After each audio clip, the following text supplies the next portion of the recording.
Hey kids, we made it. Mark Miller here. Roy, you with us? I am indeed. I am indeed. We're here. We're ready. We did it. We're rocking. Yesterday I was not feeling well. I was like, you were sick, I think, on Thursday. Is that right or I no? was. Yeah. Yeah. And I was like, I was also stuffed up, I remember. And I've been kind of semi stuffed up. And then yesterday I was like, just like, didn't get any sleep, sick. And I was like, yeah, I'm not going to be able to do the show today. So I was a little bummed out about that. But, got a little bit more sleep today. Although, here's the thing, kids.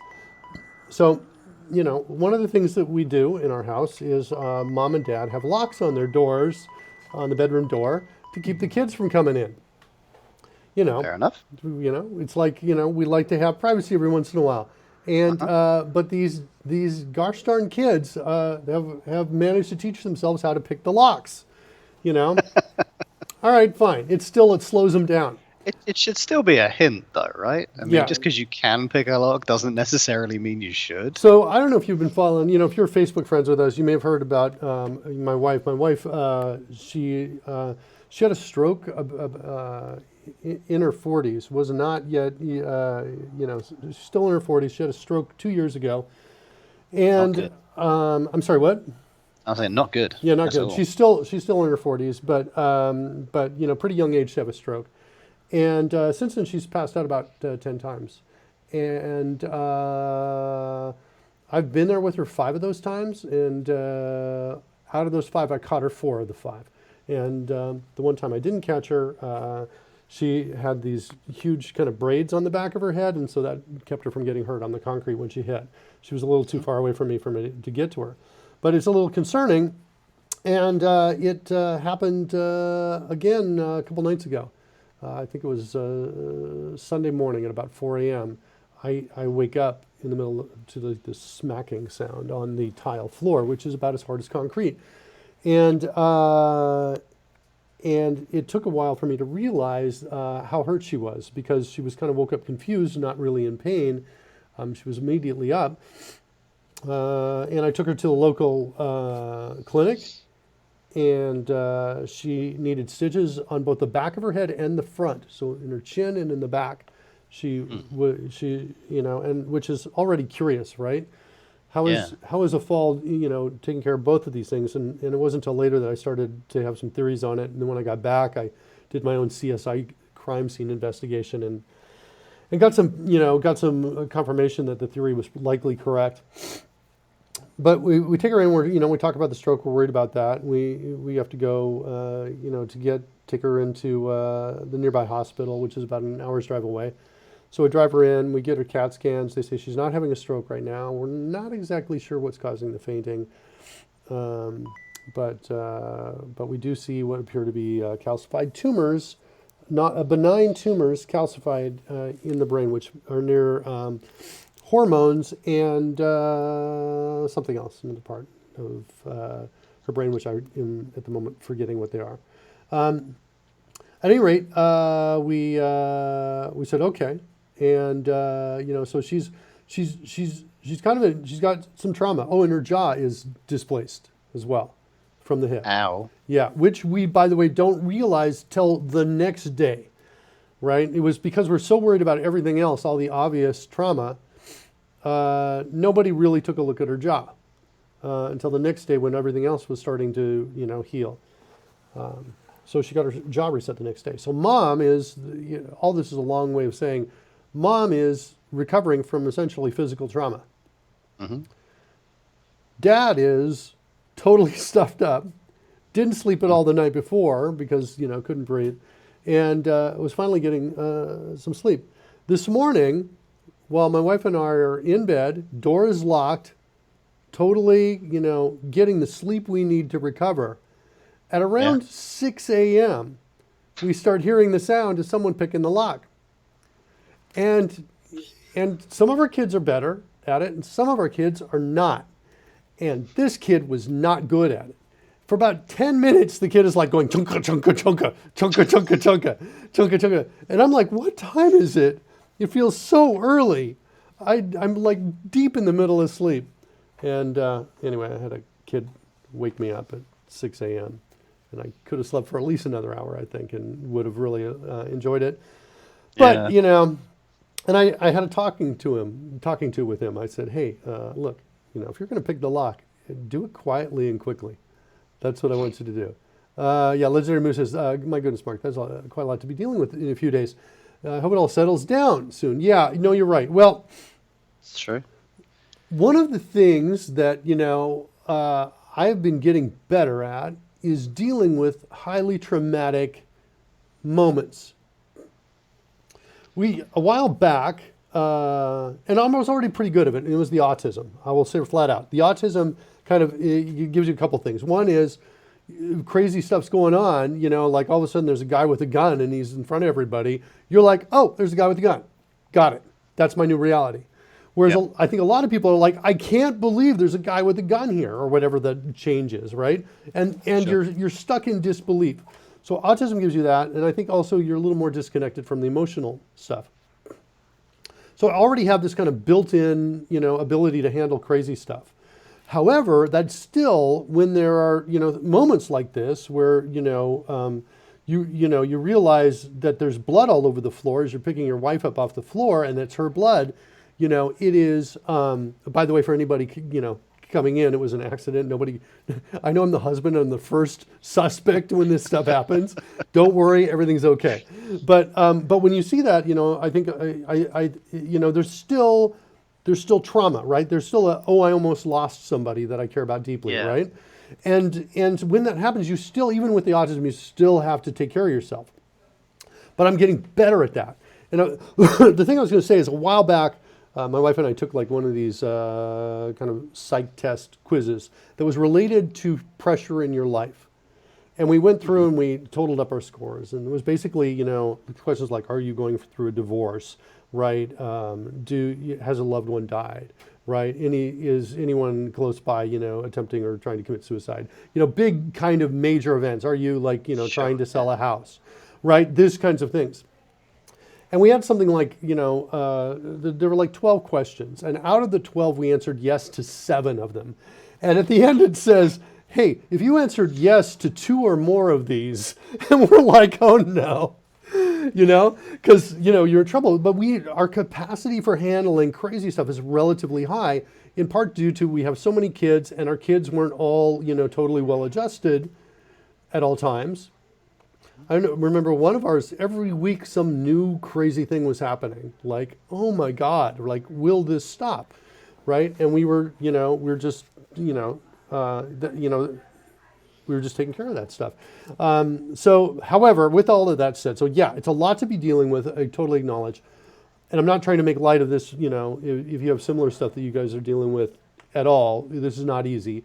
But what I'm saying is I feel like I'm getting better at it. I know that, okay, when this stuff happens, you need, and I also learned this in the military as well, that if you have POWs and you take them out, you rescue them, prisoners of war, and you rescue them.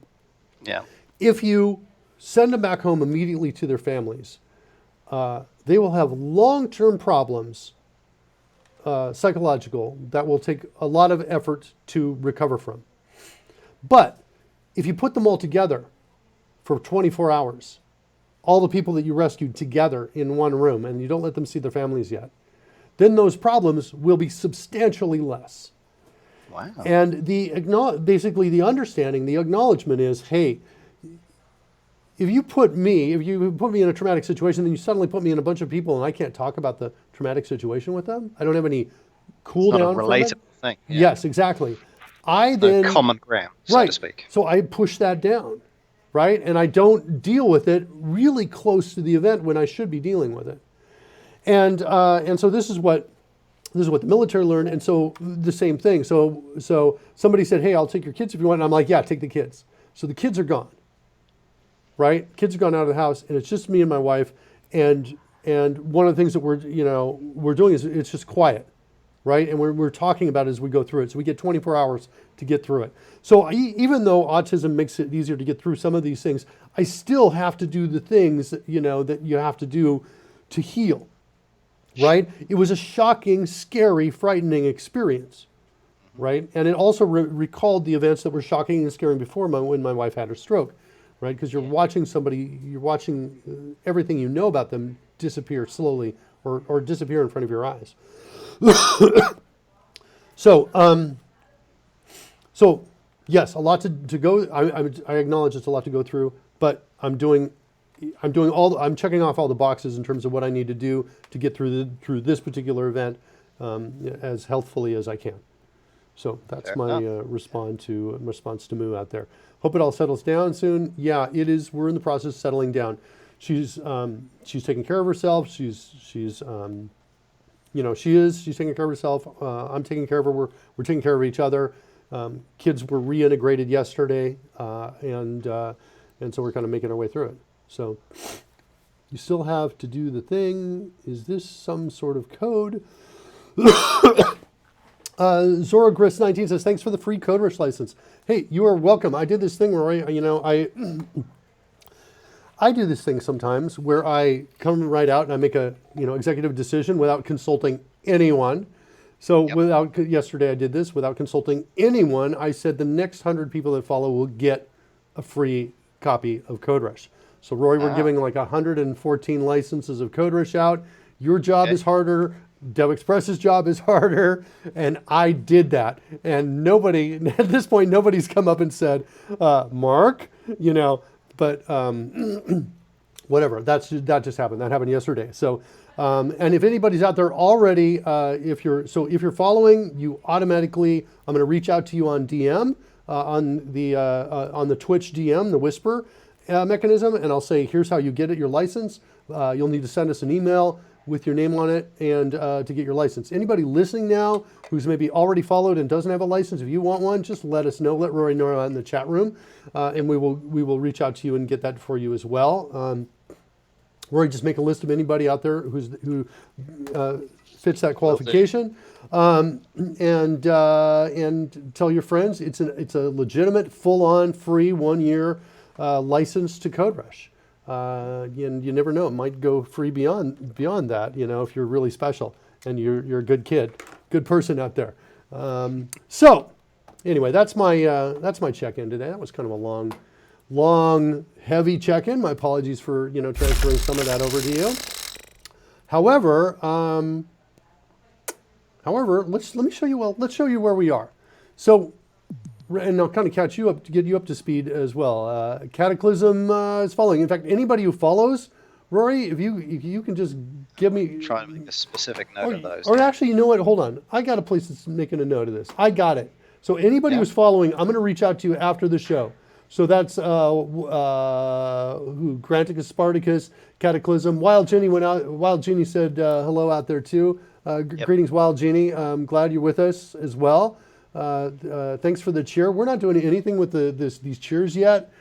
Someday in the future, I'll do something with these. We'll give them away to a charity or something. I'm just so focused on the code, I haven't done anything with it. So that's my chicken. Roy, how are you doing, buddy? I'm doing pretty good, actually, on the scale of things. Given what we've just heard, I'm doing awesome.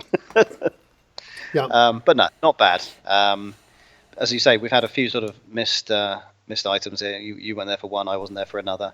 I'm not here again on Thursday. Sadly, I have a user group meeting to attend.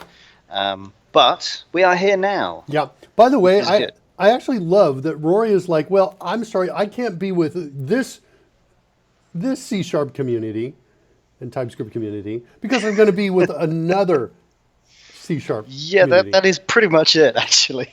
No, I love it. I'm like, that is awesome. I've got the Dungeons & Dragons app running. I'm going to close it down so we can run the test cases on it. I should, also, it's occurring to me I can create another project that just has those in it. But let's run the tests. Let's get the test runner up here and we'll run everything. By the way, this bug is not fixed yet on my machine. The devs said they fixed it, but I couldn't download the latest this morning. But we saw this bug where if I ran everything and then every other run would work and so every even run would work and every odd run I'd have to hit stop in. They know about the bug. It's caused by the latest changes in Visual Studio 2019. They're working to fix it. They fixed the every other one bug, but there's a new one too. So Visual Studio 2019 made some changes. And bit of a moving target, isn't that? Yeah, well, I don't know. I'm like the first thought in my mind is kids have been naughty over on the Visual Studio team. They made changes without connecting with us on that. And I feel like I need to reach out to them and say, kids, we need to work a little more closely together. I thought we weren't doing this anymore. And so, because it doesn't make any sense for them to do a release and for us to find out after the release that we've got a problem. Yeah. But check this out, 96 out of 96 tests are passing. That is pretty Including, good. yeah, and with all of this crazy going on, I had a couple hours to work on this over the weekend. And I should also, by the way, let everybody know that I've checked stuff in. Oh, and we've got Moo has got a pull request out there for me as well. But let me take this. This is our source code right here. Our latest source code is right out there, episode 168. Begin. That's what we've checked in right there. That's what we're working on today. Let's see. All the tests are passing. So I had time to work on it. And what I did is I worked on 2 spells in particular. Let me bring those up so you can see them. Just 1 second. I need to switch over to my Dragon Humper Show deck. This is for the other show we're going to be starting, I imagine, in about 3 to 4 weeks out on Twitch. It's a Dungeons and Dragons game. And if we look at the spells, and we go down to, there's 2 that I was working on in particular here. The cool thing is I don't have to define all of these here, but I'm not sure if you were with us, Rory, but I think you were with us when I said, hey, I want to have some events. Yes.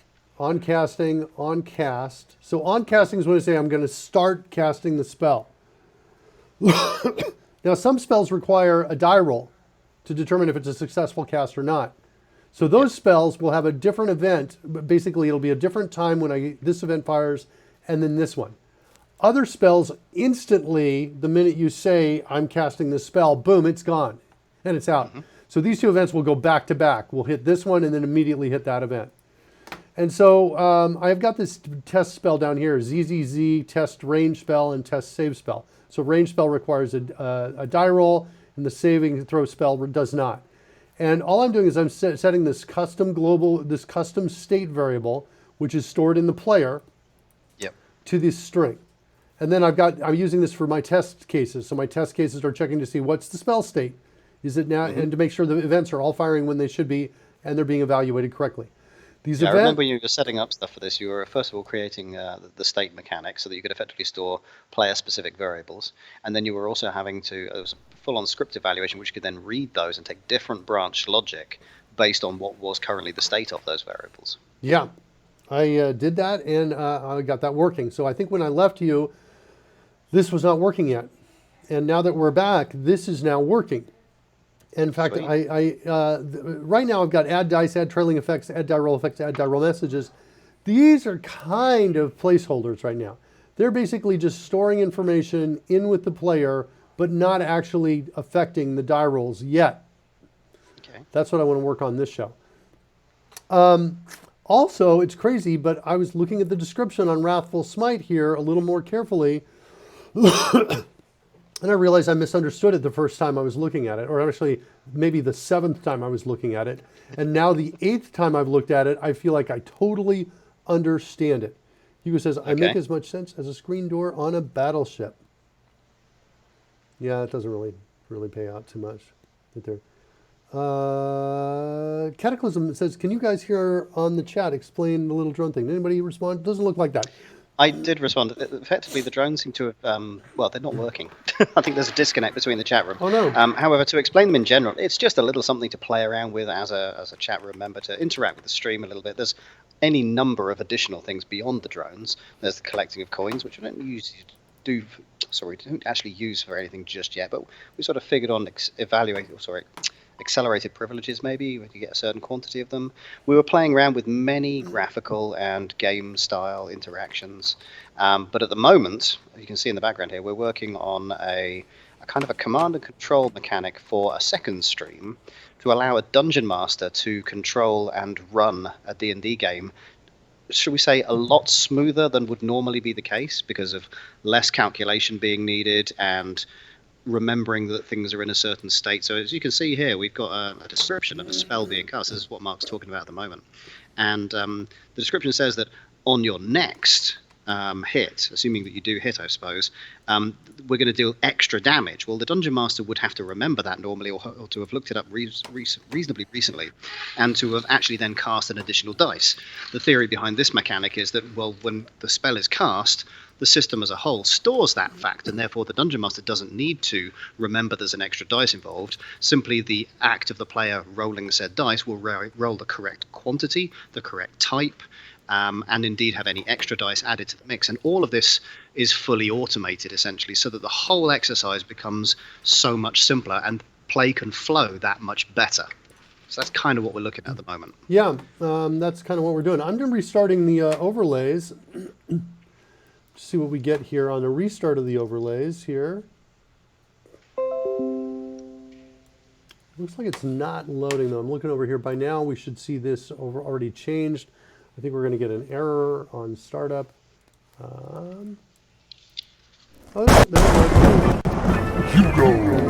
is in the house. Welcome, drone. All right, so does that mean now we've got drones? If I do a refresh, wait, let me refresh the drone game now. And let's see what's going on with that. It's not quite refreshed. I'm waiting for the scroll bars left and right, right and down to go away.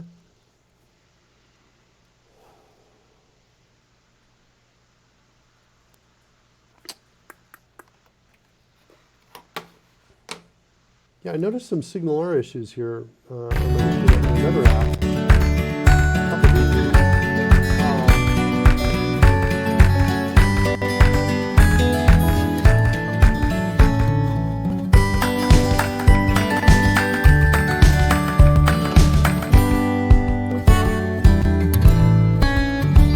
All right, now we can describe the drones. All right, so Cataclysm. If you type in bang drone like that, it'll bring out a new drone for you. Yeah, out of the spaceship. There, the CodeRushed spaceship. And then once that's out, you can move it around by typing in the direction you want to go to. Oh, it's Jetsam. Don't Jetsam, please. Jetsam. Always so close. Jetsam is in the house. Welcome, Jetsam. And you can just move around. Type the first letter of the direction you want to go to. So U for up, L for left, R for right, D for down, and you can also follow it by amount of time as well.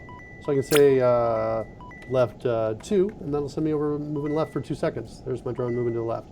And I can collect coins, that sort of thing, as I fly around. What else did I want to do?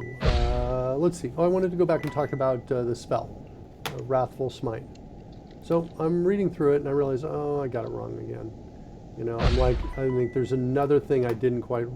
At first I thought that the spell, basically it says, so the next time you hit, whoa, what's that? Whoa, get a fire extinguisher. I'll pour some water on that. Oh wait, it's just virtual. I poured water on my keyboard, Rory. That's not, I really got to check the difference out between, all right, that was a mess. Woo! All right, sometimes these effects are so real. All right, so next time you hit with a melee weapon attack during the spell's duration, here, let's do this so everybody can see this. Here, let's bring up a, uh-oh. It's me!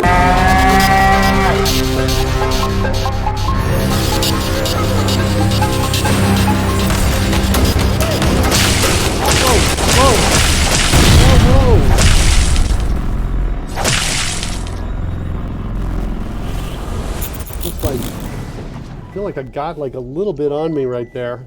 All right. So next time you hit with a melee weapon during this spell's duration, your attack deals extra 1d6 psychic damage. All right. So what that means is every time we roll, we want to add in 1d6 extra damage because we are throwing the damage dice out at the same time. Mm-hmm. And my initial thought was, okay, but once we hit, then we want to dispel the spell. The spell is no longer active because we don't want to keep throwing that 1d6 out there. Additionally, if the target is creature, it must make a wisdom saving throw or be frightened of you. And I'm like, okay, cool. No worries. That's on a hit. Then I very carefully read these 4 words until the spell ends. Well, the spell's got a duration of 1 minute, so the spell doesn't dispel itself after the first hit. It just dispels that 1d6 add-on dice that we're putting on there. Yes, the fear lasts for up to the maximum of a minute, Yes. but the damage is just on the first hit there after the start. Exactly. So check out what I did here. So I added a variable called Wrathful Smite waiting on hit, which I can do because I can add variables of any kind I want. So it's just like coding in C# almost, right, in the scripting language. So I add that variable. That variable is actually added here, right over here when we first cast it. So we cast, we say Wrathful Smite waiting on hit. Then in here we say, hey, we're waiting on a hit. If an attack is melee, this is when the player attacks. The player is the player who casts the spell. So when the spellcaster attacks, we add the dice like this, and we're going to add these effects, add the die roll effects, all of that. Then later we're looking for on player hits target. When that event occurs, we go through all the spells that are active and we go trigger this event in all those spells. And in this spell, it's going to say, hey, if the attack is a melee attack, so I've hit the target with a melee, not a ranged weapon attack or not some other spell, then I'm going to set Wrathful Smite waiting on hit to false. And if target is creature, check it out. I'm just going to tell the DM what I want to do here. The target must make a wisdom saving throw. Because I was originally adding code here to do this automatically, but our DM's rolling the dice, and you know what? There's a lot of work involved in that, all of that. So I'm just going to tell the DM what to do. Because sometimes it really takes a higher level of intelligence to implement some of these rules, to enforce some of these rules. So I'm just going to tell the DM. And inside of this right here you can kind of see what's going on here. It's just a interpolated C# string right here. Yep. That the engine supports. And spell to save DC, that's just a property in my player. So I'm just grabbing the properties and combining this stuff. It's incredibly powerful, right? I'm able to work out the rules of Dungeons and Dragons with the scripting language. So, and then at the end, when we dispel, we remove that variable we call remove var, just to remove it from state, just to keep things clean. I don't have to do it, but I decided to do it. Nice. It's not bad. So we've got a test case. Let's go take a look at the test case for this thing. It's down over here in spell tests. And here we go, test Wrathful Smite. It's down here, and you can see I'm getting really excited here with the comment right here.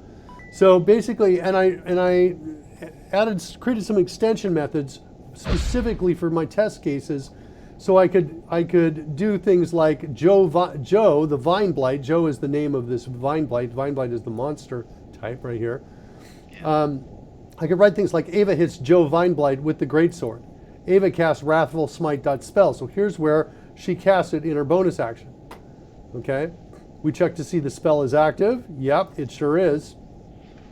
Then I called, Joe is just missing a bunch of times. He could hit her too, but that's not what I don't care about that. So I'm calling Ava melee misses Joe after Joe misses Ava. And so Ava swings and misses. So that's just this local function here that basically is checking to make sure the additional dice effects, trailing effects, all of these are empty before she misses, before she calls misses, and then when she calls misses, that all those effects are loaded up. And let me explain and show that what's happening there. Those effects are loaded up with these 4 lines right here, right? So these 4 lines of code here inside our spreadsheet are loading up those property values right there. Okay, because the on-player attacks event is being called. And so I'm verifying that all of those are being loaded up right there. And that the spell is still active at the end because she's missing Joe. Then we finally get the hit. And notice I'm also checking seconds since the game started. Every time, the other thing I'm testing in here is the round advance. Time advances correctly, yeah. Yes. So I came up with a clever, if potentially error-prone way of advancing the rounds each time. And it goes like this. When we enter combat, by the way, is this Hugo who's planting flowers right in front of my face? I don't know. I think it might be Will, actually. There's a lot Will? of seeds coming from him recently. I feel like Surly Dev is inspiring Will to really, let loose. To we Feel gonna like need you're an air shooting a control. wildlife show. Cataclysm says we're going to need an air control tower here soon. I don't think so. We're good. But I do want to do. I do want to have something so people aren't moving. Like I want their battery power to drop, and when their battery power drops, they either have to refill or they explode. So we'll get something that kind of automatically brings. Yes. You missed my clever detective work. What do you mean your detective work? What did I miss? Scroll back up. I missed that.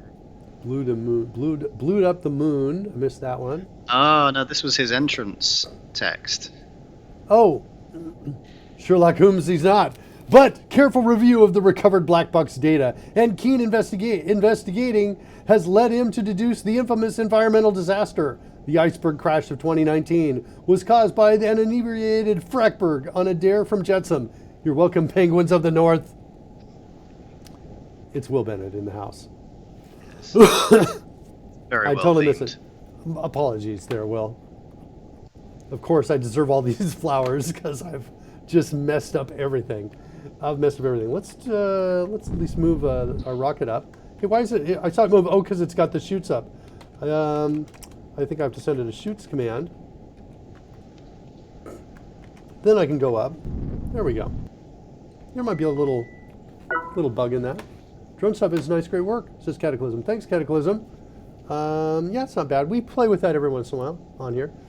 So when we enter combat here, this is actually pretty clever stuff. Hold on a second. I blew some stuff up here. Hold on a second. Okay, let's come back over here. When we enter combat, we set first player to null. When we start a round, we send the player in there. That is when we call creature taking action. So whenever the creature takes an action, we call start the round. And when we call start round, if it's the first player is null. Then we set first player equal to that. Then this bit of clever code here advances the round. So if another player takes an action, and then the first player that takes action again, we call advance a round.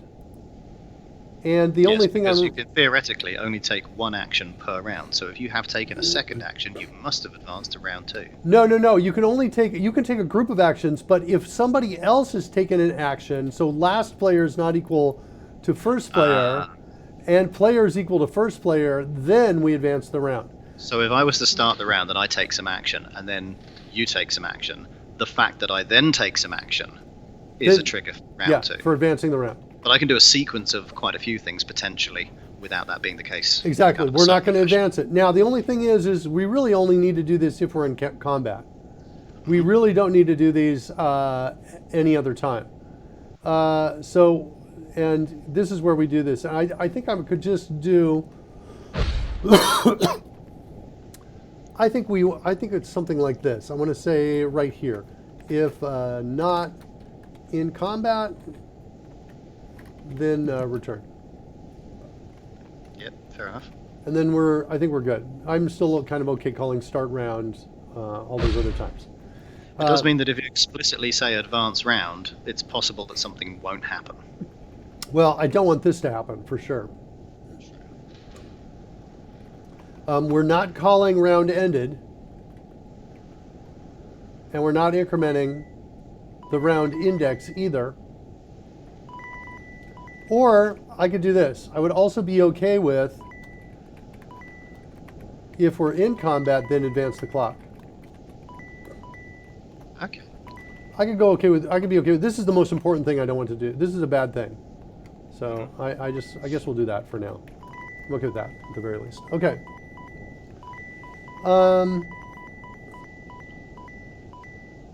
Kind of cool visual effects on the stream right now. Okay, back to the test. So every time Ava takes a turn after Joe, we're checking to see how many seconds since the start of the game. Because Dungeons & Dragons rules say every time we go through a round is everybody's taken their turn, we advance the clock by 6 seconds, which we're doing and verifying each time. Okay? So that's cool. Wrathful Smite lasts for a minute. So we do a hit at 24 seconds in, we're good. We should create another test case that does a hit after 66 seconds. And it fails. Now, one of the things that's cool about this, using this mechanism to advance the round, is even if the Dungeon Master has monsters in the round, and those monsters have initiative on our player and go first, right? So technically, the round doesn't start until the first player goes again, which is a monster which we don't have we're not maintaining in our game. We're only maintaining the players. Later we might maintain the monsters, but right now we're only maintaining the players for the live visual effects. It's still okay. This logic still works. It's just that we won't advance the 6-second clock until that first human player does their turn. The only potential bug I can see is that if the first person, player, creature, whoever's being recorded, acts, they set up a precedent for them being the one who causes the round to advance. What if they die and cannot take further action? Oh, that's a great bug. Admittedly, one hopes for the player's sake it's fairly rare, but... That's a really good question.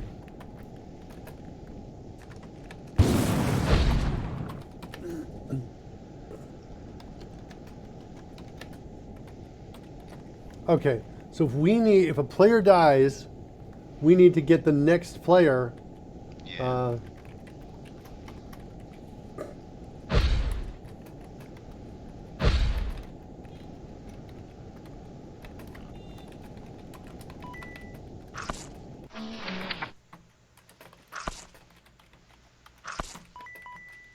It's a great bug, Rory.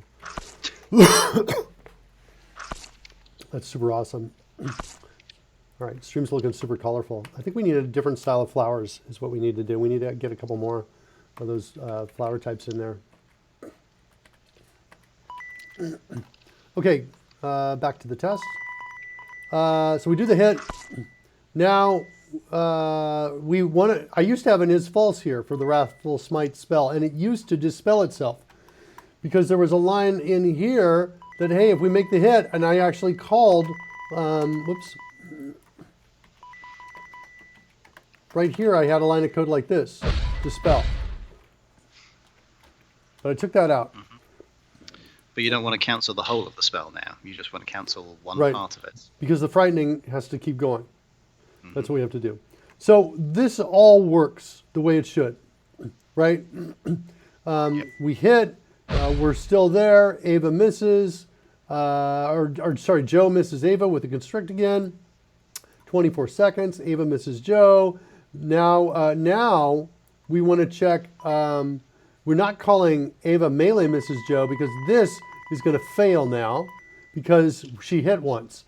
So now we're just going to call Ava.misses, which by the way is an extension method, which just basically comes in and says the creature's going to attack and then they miss the target. Is what that is. And Mrs. Target is also an extension method, which just prepares to roll the dice and says the dice roll have stopped. Okay? So you can kind of see these are placeholders for what we're going to do in the live action game. And that's what I want to work and I want to make this all work at the high level now. The nice thing is that you're sort of building a language out of your extension methods, which allows somebody who's maybe not so familiar with code to read through the test and follow the logic of what is happening. And then, okay, yes, at this point, 6 seconds should have followed, and at this point, 12 seconds, because I recognize that those actions should have occupied time. Yeah. And so it's sort of much more English, assuming that is, of course, the natural language for this case. But it is that much easier to read, and easy to read is a good thing. Yeah, I agree with that. And so notice we're here. We've taken I think 5 actions, so we're at 30 seconds into into combat. We verify that many seconds have passed. Then we advance the clock 30 seconds, and then we assert that the spell is no longer active. That Ava's Wrathful Smite is no longer active, and that's the end of the test case. So that's what's going on there. So that test passes. Now what we have to do is we have to take these pieces right here, which are just these properties of the character, and make them actually work, because they're not used at any high level yet. So we need to kind of make those work at the higher level, and make the Wrathful Smite spell work as well. So let's kind of look at what that's going to do.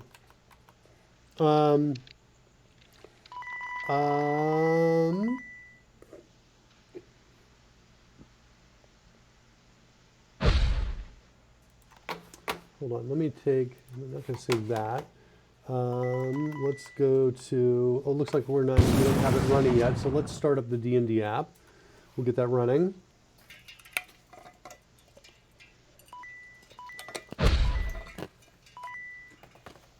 Human readable tests are the reasoning behind spec flow and gherkin. Says Mo. It's true. Yes, the human readable tests are exactly the sort of the sort of driving force behind those things. They're sort of, I believe they're called driven development. And the idea is that you write something semi-plain text, but with patterned English that you invent yourself. So, given X happens, then Y should follow. And then what happens is you get to have another thing that says, given that X happens, Z should fall. And the Y happens gets replaced by a test that determines, the X happens gets replaced by a function that derives or enforces the fact that that has happened. Effectively, it allows you to build tests using patterned English that refer to pieces of C#. And then the more of these that you build, the more of the things that you need are already in place, ready for you to derive more tests. But all of those tests then become very human readable, because they're basically just plain text English. And again, someone who's not familiar with the language of C# in this case can come in, read those and go, yes, I agree that all of those things should be the case, and in fact could write some of them themselves without the need for something like Visual Studio Code. Awesome. Oh, hey, you guys want to see something? Always. Okay, fine. I'm starting up Visual Studio Code. We just released this. There's like a bug I want the devs to fix before I start talking about it. I'm going to talk to people about it soon, like later this week. But if you're working with Visual Studio Code, you can click on extensions here, come up here and search for RushNav, like that, and then you'll see this baby right here. RushNav is a new plugin, free for Visual Studio Code, that allows you to navigate around.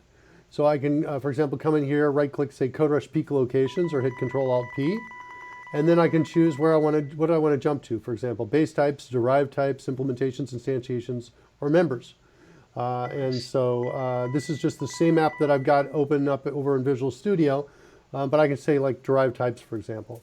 And then you can see, oh, gravity force extends force, for example, right there. Or I can say, let's go back in here again, let's look for instantiations. Oh, that was a bug. So if the peak window's up and I bring it up a second time, it hides it. But here are my instantiations right here. So I can just work with it this way. So there's a little bit about that. You can also bring it up with Control-Alt-N as well. And if I bring it up with Control-Alt-N, hold on, I got to change my keyboard layout because I'm on Colmac and I got to switch to US. And I bring up and say instantiations, it'll bring them up over here in the RushNav window. So that is a new plugin. You can take a look at that now. We're probably going to get an update to it out pretty quickly, but that's kind of cool. Yeah, I like that. Very good. Yeah, it's not bad. Jetsam says very cool. Cool. All right, so Ava, she's got Wrathful Smite as a bonus action. Also Thunderous Smite. Wrathful is the one we're looking at. What happens when we cast it now? I just want to see what's going on. All right. Well, it looks like we've got the spell effect on the wrong person right there. Ava's over 1. That's on Merkin's spot right there. It looks like I'm in the wrong place too already. So the whole thing is bizarre right now. Let me move me over, at least on this page right here, and you can see the super cool effects actually spinning around me, right? Look at that. See how I blocked that. This is one of my favorite things. So let's advance the clock by minute, see if those go away. Okay, so that goes away. But I'm not convinced that this is all happening. This is old code, and I'm already not convinced it's the right thing. So for example, let's do it one more time. We'll cast it. And then we'll do like the battle axe hit. And so there's the battle axe, but we should be modifying. When I roll the attack, I don't see the additional dice. They're not coming out. And I want to fix that. So that's what I want to fix and make that work. So let's hook into to that and set a breakpoint and make that work. That's our first thing. That's up here.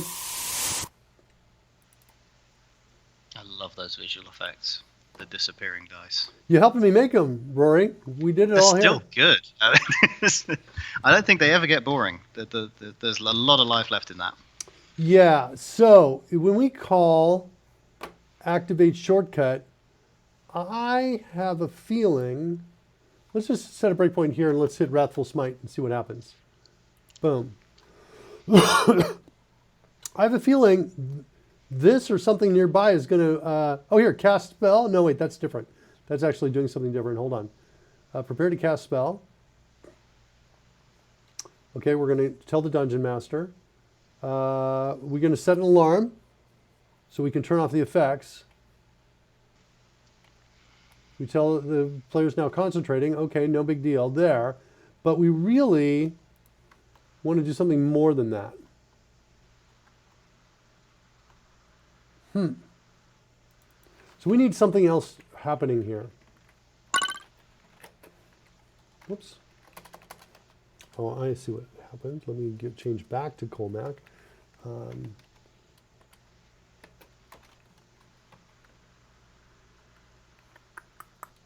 No, I want the lowercase one. Yeah, I guess I should say I don't know what to do at this point. I am going to have to explore. I'm not exactly sure what... wait. Dice. I think there's something called dice. Must roll dice to cast. So I think it goes like this. If not spell must roll dice to cast, if we don't have to do it, then I think I'm going to call cast on it. Spell.cast. No. Okay. Trigger cast. This is what I think I'm doing. This is just going to trigger the events, but I think we need to do it. Is what I think we need to do. I should also come down in here. Casted spell. Ooh. Am I doing anything with casted spell? This is actually cool. This is actually more of what I want. Am I doing anything with casted spell? Ooh, what's this? Oh, that's good. Okay, I got the DTO here. Then I think what I want. Oh man, I'm not liking where I'm going with this yet. Hold on a second. I've got this thing called casted spell, and I think there's. Oh, I thought there was a from in here. How am I creating new instances of this thing? Just newing it up. Oh, because the other casted spell DTO is not. We're doing other things with that. Okay, hold on. Okay, so this is going to look a little ugly, but I kind of need one of these, I think.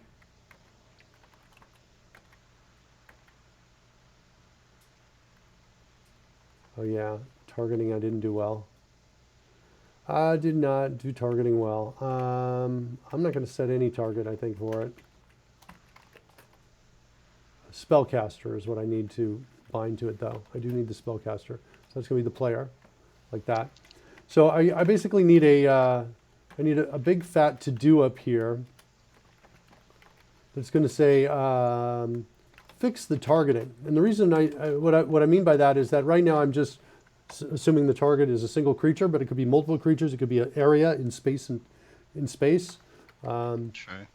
So anyway, let's do this maybe. The thing is, casted spell I was working heavily with in the game. Hold on.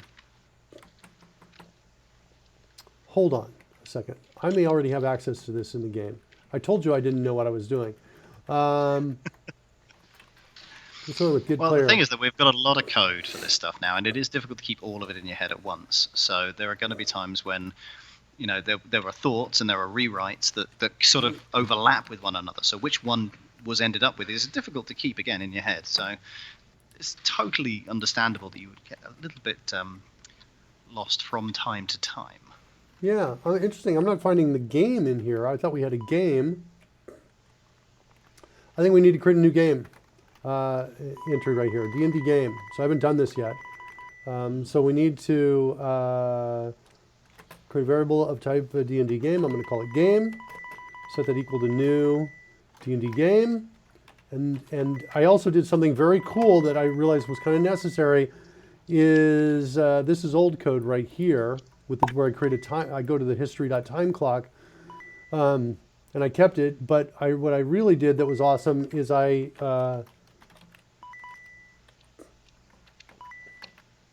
did this. I added a field called time clock to it. And then I can just access it through the time. So the game now knows its own time.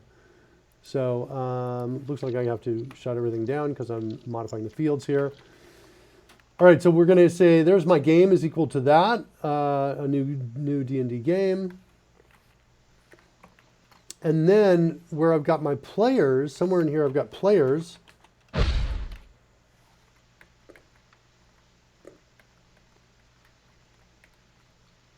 right, let's just find it using the symbol jump. There it is right there. Okay, now I think I'm going to kill this, get rid of this. And I'm instead go to game.players, like that. Good, yeah. Okay, and okay, that's good. Let's go, keep going.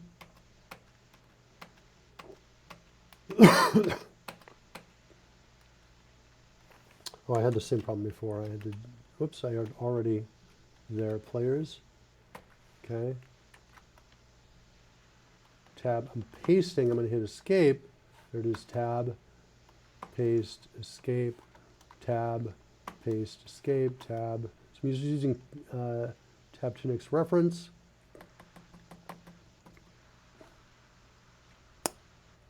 Here, I want to do something like this. I want to declare local, call players like this. So now this is going to be just here. Cool.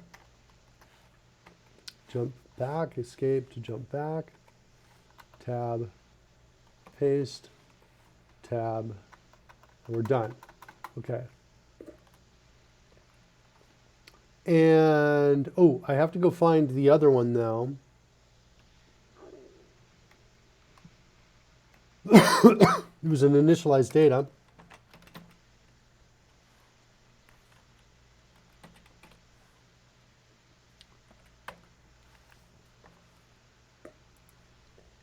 And here, we need to say, I think there's an add player right there.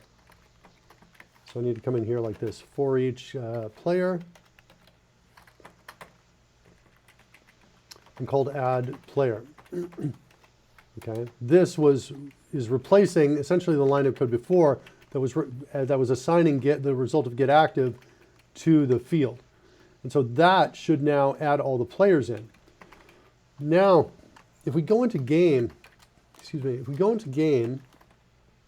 I think I've got casted spells in here. Nice. Active spells and casting spells. Cool. With this cast function here. Yeah, this is my target creature thing. It's assuming there's a target creature there. I need to solve that. But now what I can do is back over here in activate shortcut. Down in here, I can say game dot cast the spell. We'll pass in the player. Legendary Move's asking about add range. I'll go back and take a look at it in a second.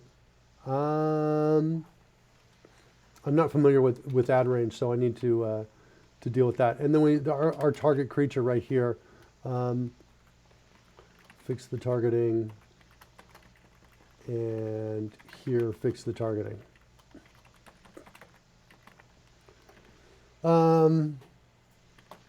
And I think that cast is going to actually check this call to see if we must roll the dice to cast. So let's see what happens with cast.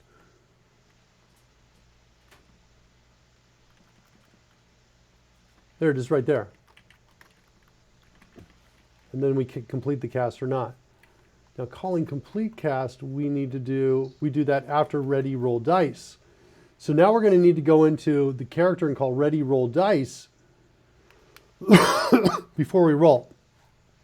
So we're going to have to do that. And then that'll get us the complete cast. The call to cast as well, this call right here is going to get us our event triggers. Trigger on casting right there. So, okay. So there's that. Then we don't need this anymore. But then we need, before we roll the dice,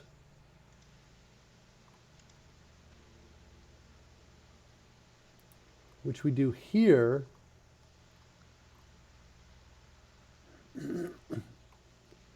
wait. If it's add dice, if the spell is not null, or the spell is null, then we do the action shortcut dice. No, wait. It's right here. If instant dice, the only way we roll dice immediately out of here is in this scenario, is if we have instant dice in there. And in that scenario, I think we want to say complete cast.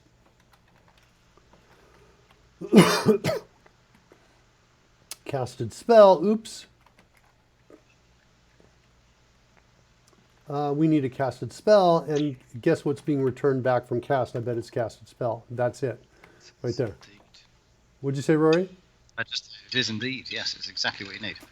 So I'm going to do this, casted spell, like that. I am going to, I'm going to hit the CodeRushed key and choose widen scope. It's going to let me move this up to somewhere like there. And then now I've got that. And now I can come down here and I can say, hey, if we're not null down here, then we're going to do this.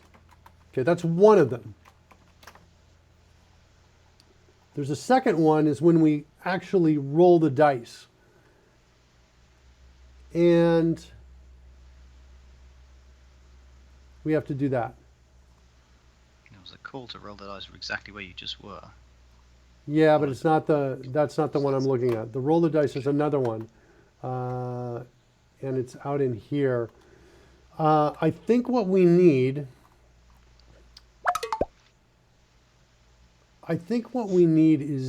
is we need to clear, we need this to become a field. And we need to clear it at the right time.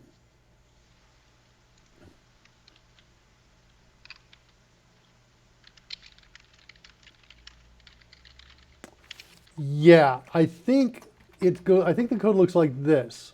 I think it's a field like this. And then we clear it here. So if the action shortcut has a spell associated with it, we clear it. But if it does not, then we essentially are going to set it. We set it right here. Well, wait. We cast no matter what there.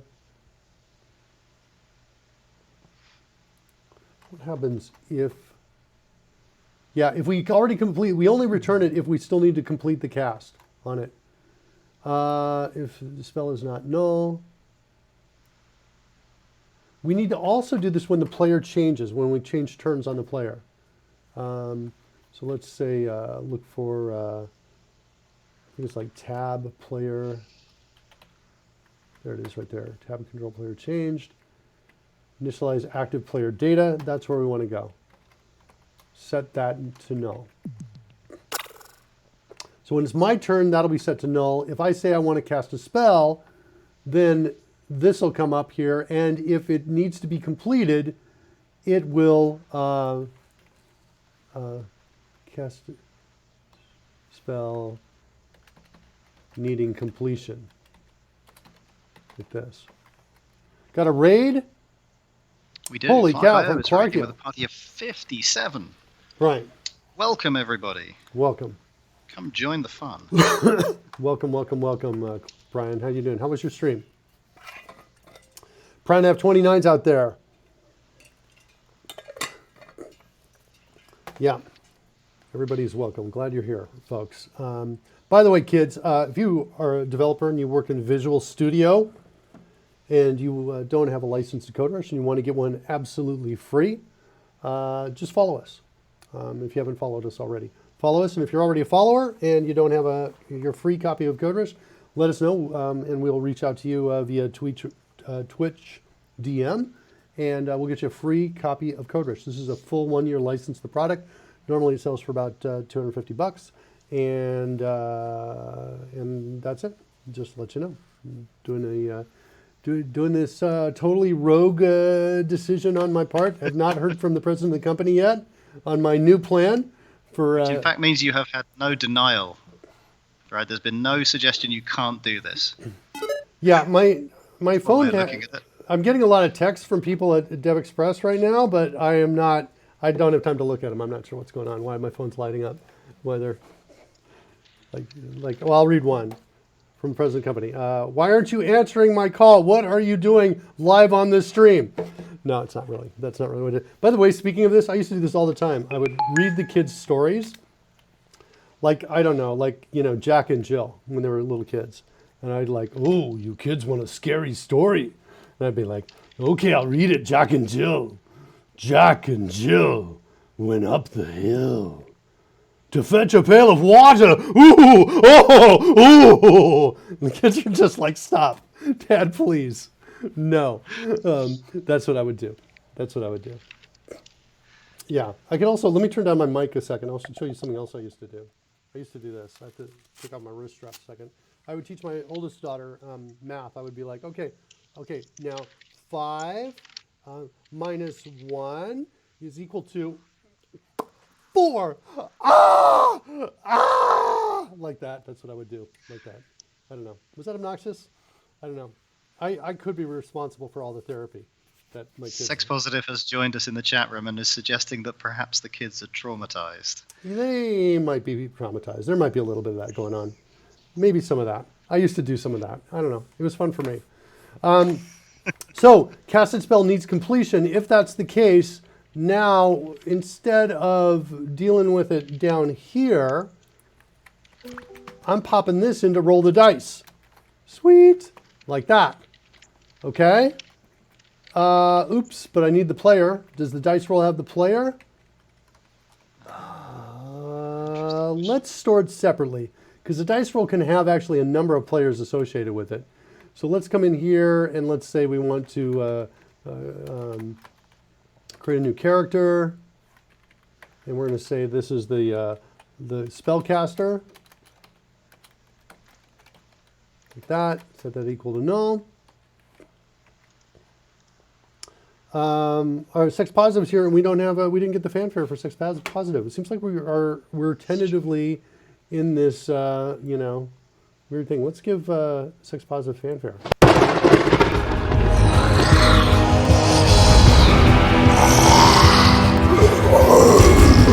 It's not good. These are bad folks out there.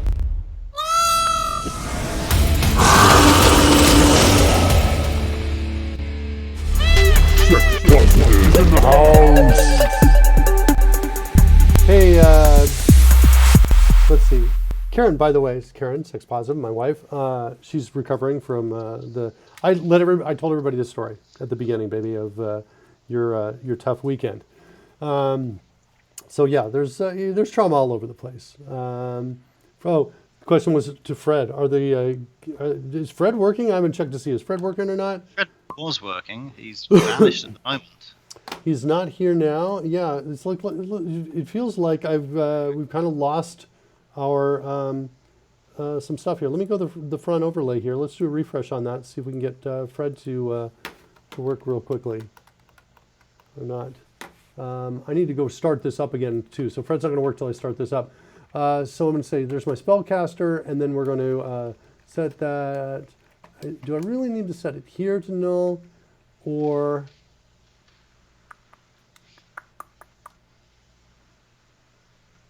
because I'm just going to go set it down there. But we are going to need to do this. Spellcaster is equal to player. So we'll do that there. And then we need to also do it here. Okay? So I think that's all we need to do. And so this is now going to be here, like that. And so that calls complete cast. That should be good. The other thing that we need to do here is come in here and clear these two out. Set that to null and set this to null as well. So that has, I think, a shot of taking care of the spell on the low level. Okay. I want to know what, let's go up to declare this kid right here. And actually, I'm going to change this around just a little bit. I'm going to make this null right here. Come down over here. So, watch it, zombie, says Xbox. Where's my peacock at? Peacock at. Copperbeard says, it's that turkey again. Bennett says, Copperbeard, you don't want to go there. He's a brave man, that one. I think there are some events on game that we want to subscribe to. Let's see what we got.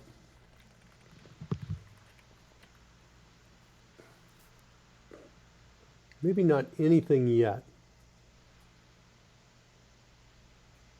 I think I need a new event. Spell ended. That's what I think I want. Let's go inside. Let's go look at cast down in here. Active spells. Here's the alarm.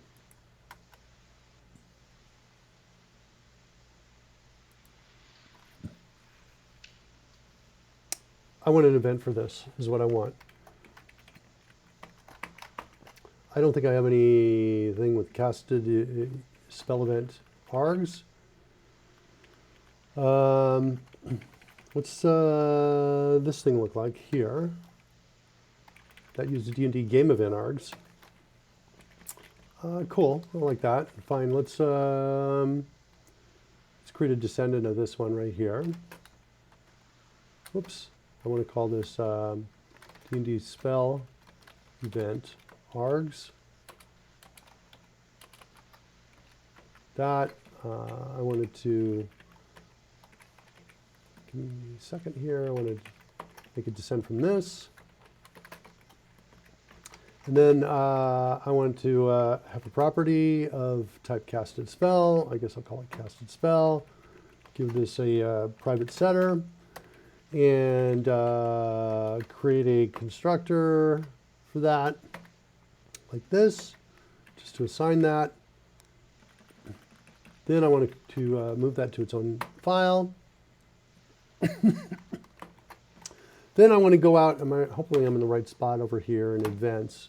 D&D spell event args, did that make it here? There it is right there, cool. And then I go to my delegates, where I put all my delegates in here, use D space to get a new delegate. Like that, D&D spell event handler, and that's going to take the event args in there. And then finally come back over to my game and create a new event for that. EV gives me the event, and this is what I'm going to say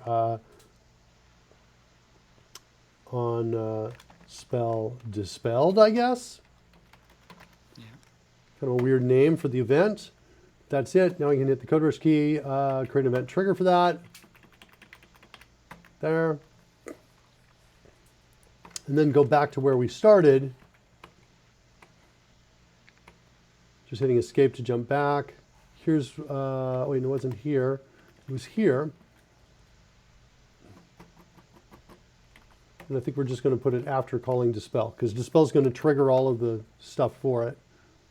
It's removing it from its active list. Yeah, I'm cool with doing it afterwards. So we're going to say this, and we'll pass in this, which is the game. And we're also going to say new D&D spell event args. And we're going to pass in, I want to pass in the game too. Weird sounding word. Pretty much for a foreigner though. Which one is weird? I think on spell dispelled. Oh, but right. that sort of does make sense, because dispel is sort of a verb. It is to dispel, and therefore it can be in the past, which is what we have. Yeah. Spell dispelled. Yeah. It's just a wonderful little conflagration of sounds. Okay, so if the foreigner is saying, hey, that's a weird sounding word, and you use conflagration in your explanation. Yeah, all right. It's a good point. Not helping matters any. Yeah, D&D game event args. It doesn't have a constructor that takes the game in here. Let's set this or do this as well. So I'm just going to I'm hitting Alt Insert here, getting CodeRushed, hitting Enter on constructor, spacebar, and then hitting Enter there just to give me that constructor. It really pays off if you got a bunch of fields in there. So now what I want to do is I want to modify our spell event args so it takes both of those like that, and then I want to call base and pass in the game like that. That's what I want to do. Okay, so there's that, and then I want to go back over here and I want to pass in this, comma, casted spell. Cool. Now I've got that event handler when it's dispelled. Then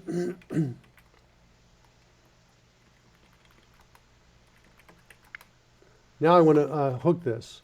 So I want to come back over here and I want to say game dot spell dispelled plus equals game spell dispelled. What's not happy about this? What is it saying? I don't want to necessarily rename it. I'm okay with that. I guess it is happy. Okay. But now we've got this other thing in here. Somewhere in here we've got this other older mechanism, D&D alarm. Create alarm. Get alarm name.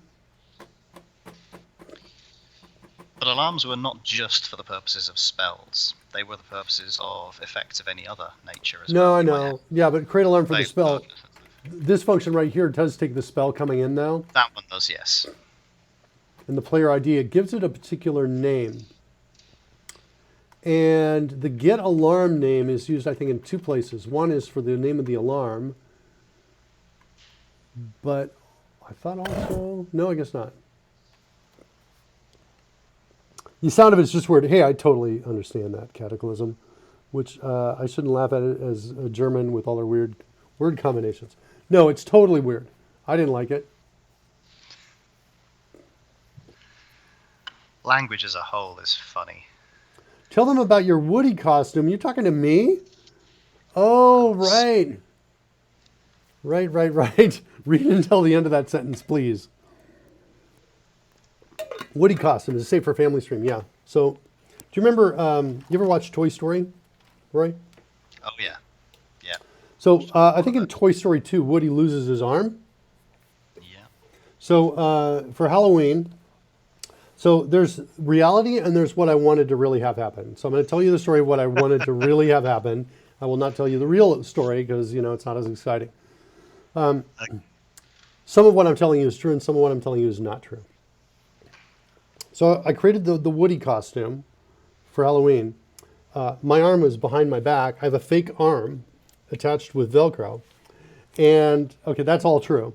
And then I would like say the lines from the movie, like, I lost my arm, but I have the skill, and I didn't do this, but I have the skill, and I wanted to do this, but there was a lot of pushback from my family members, and to just have a massive amount of blood just squirt out as I rip off the Woody arm, right? And so the idea is I show up in the Woody costume at Halloween, holiday here in the States where you dress up in costumes, knock on strangers' doors and ask for candy. What could go wrong? And they're like, so it goes like this. They open the door and they see this tall guy and they get scared, but then they see, oh, I'm in a Woody costume. They say, oh, it's safe. He must be a dad. And then I say, I'm like, I am missing my arm. And then I rip it off, and just all this blood was going to just gush out of my arm off the side.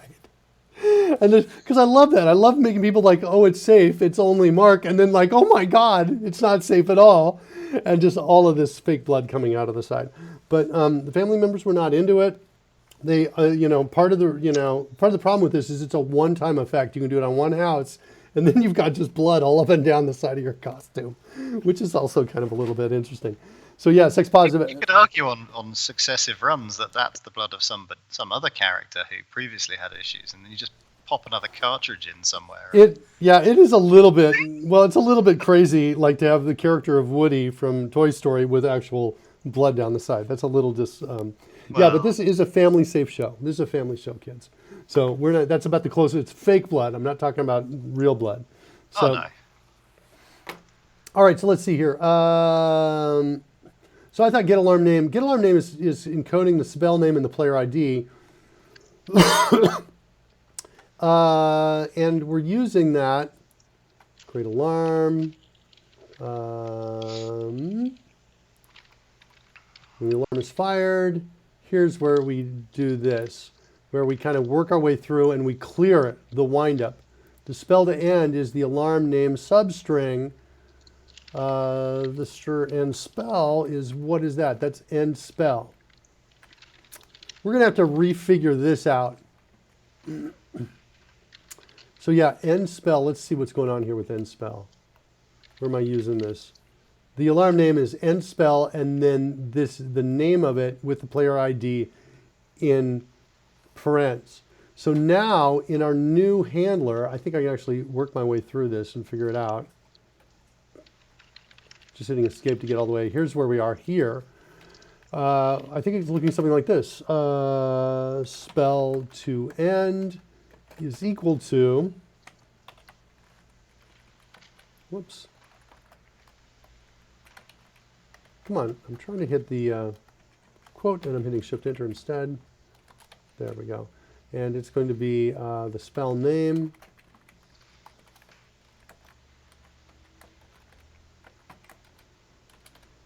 Dot name. And then I think it's a colon, if I'm recalling correctly. And the EA dot casted spell dot spellcaster. It's character, and we need to get dot player ID.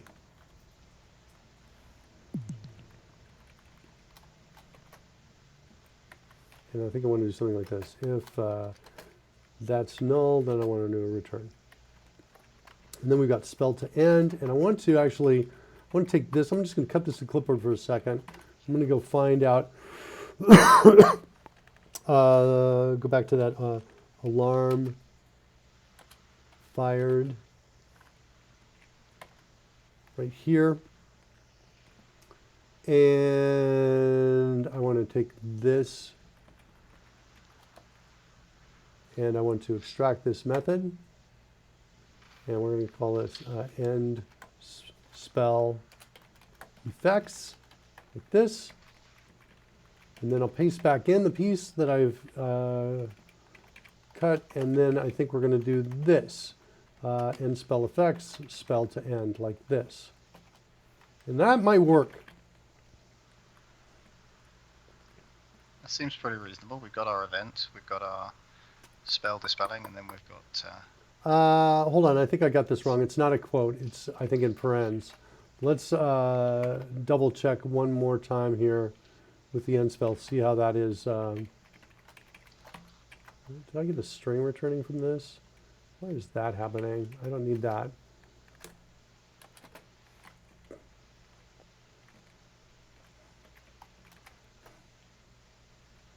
Where were we? We were here. I want to see how that's composed. Yeah, player ID is in parens at the end of it, right there. Okay. So we will do the same thing here. Put it in parens.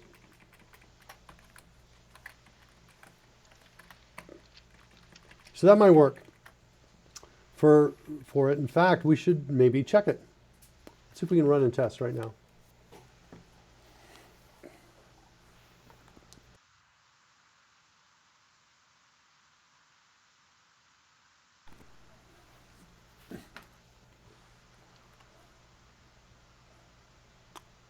Should have been stuffing. What's that connected Lady to? McLovin. That was rather than blood from. Oh, right. You were the best at this, Rory. Contextually figuring stuff out. Okay, wait. It's amazing how frequently in real life people don't give context, and you have to try and work it out anyway. It's yeah. This is not good. Self-referencing loop detected. Path 0 array dot game dot players. I get it. This needs to happen after that. So we're adding the players to the game. The game players have a reference to the game. The game has a reference to the players. That's kind of what's going on there. That's why it can't be serialized. So we have to add them to the game later. I think that'll fix it. Sorry, we want to do it. Let's do it here. Okay, and I think that'll fix it. I believe the chat room has lost control and nothing is responding, which means we can't get rid of the scroll in front of the code. Okay, let's, it could be because we're running too. So now we're running. Let me see if I have any ability to remove the scroll. I do not. That's okay. I'll refresh the caches and that'll probably clear it up. Oops. Back overlay is there. Here comes the refresh. Uh-oh. That doesn't look good. That's a lot of people and a lot of clones. Wait, let me hit initialize one more time because we did it twice. Let me do it again. Initialize player data. Suggesting initialize is not clearing down the players correctly anymore. Oh, you're right. It's not. It's not. Let's fix that. Okay. Cataclysm calls our attention once more to a previous suggestion made by herself and I believe Legendary Moo between them, that rather than for reaching through the players, that we can in fact, if we directly address the list, there's an add range which can be passed an enumerable of. In this case, player. The interesting. Yeah, but I'm not actually. I'm calling add player here, so yeah. I'd have to specify what I want to do for each one of these, and it's important to see that there are side effects within that other than just adding. Yeah. So the equivalent thing that could be done is you could add an add range method or add players method, which effectively did the same thing. Right. But yeah. Let's see what methods we've got in here. I'm looking for like a clear or something in here. I don't see clear. I thought there was a reset for the game. Start new. Do I want to start new? Or do I want to just take my players and clear them? I think I want to do that. Like that. Let's see. This solves my problem. I run through that. That looks like it solved that problem. So now we've just got the 4 here. Eva. And we've got, looks like some control here. Hit hide scroll. Okay, so let's click on Wrathful Smite. I'm just going to run it, see what the behavior is. So there's the effect. Cool. Let's advance clock by minute and see if the effect goes away. Because, wait, do I still have the, wait, I might still have the alarm being set for it. I don't think I cleared that code. Let's go look at that. I think we're still prepare to cast spell is now happening.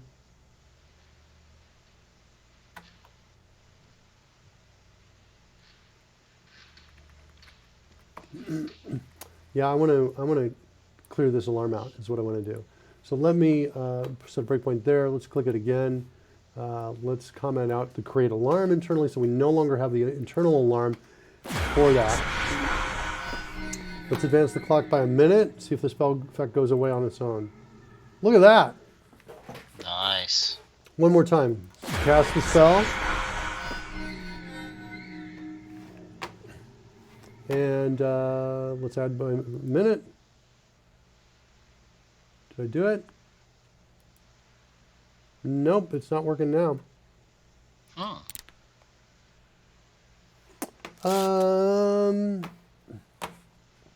So it's not nice. It's nice. I wonder what was happening there. Why were we? Merkin Bushwhacker Evil Wolfhard. Let's try one more time. Wrathful Smite. And then advance clock by minute. Nope, not working. Okay, so let's see if we can figure out why that's not being dispelled, why we're not getting that event handler on there. I have an idea.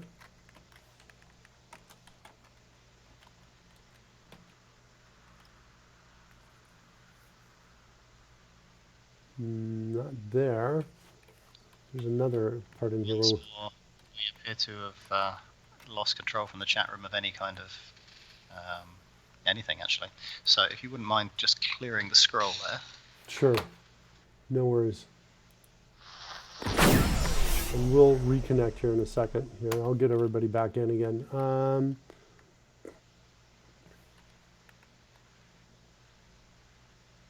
I'd have argued that it was a Signal R problem you were experiencing, except that you have managed to cast the spell in the first place. So, yeah. No, I think I know what's happening. It is. Is there like something out here? Button, add 10 minutes. Here we go. So we're going out to D&D time clock advance is what we're doing. And we're doing all of these things with D&D time clock. I'm going to kill the app a second. Go to the declaration of this. And I am going to, I'm going to delete this right here. And I'm now going to look for every reference to it. Oh, are we advancing a clock that is not within the game? Yeah. Yeah. Interesting, because effectively we've recontextualized, or we tried to recontextualize everything within the game, because the game's a good object to pass around when we need to. Gives us no root access to everything that's within the game. But, of course, all of our predecessor code isn't accessing that. Yeah. So, yeah. Well, this is date time. I want the actual time clock.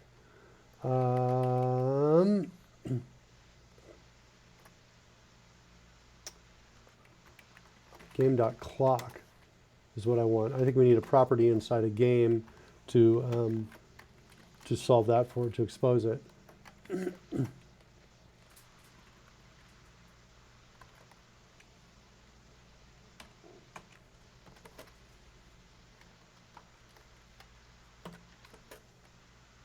And this is going to be a D&D time clock, like that. And we're going to call it clock. And then we're going to return, what am I getting from here? The D&D time clock? Do I have something like that? Time clock, that's what I want right there. Okay, so that's going to give me my D&D time clock back out. And so now, continuing over here, this is now going to be say game.clock. That's set time. Cataclysm asks, how long have we spent doing this so far? And I assume that's the whole of the D&D piece. We've been doing the stream for a little over a year. However, not all of that was spent doing the Dungeons & Dragons related stuff. There's been a handoff for some different projects along that route. What would you say, Mark? How long have we been spending with the D&D stuff?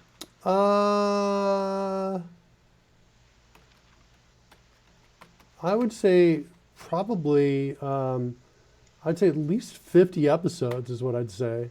Seems to me like that feels about true to me. I can go check all of that and get you a better answer. The clock, it knows if it's in combat or not, and so does, okay, there we go. So let's see if that works.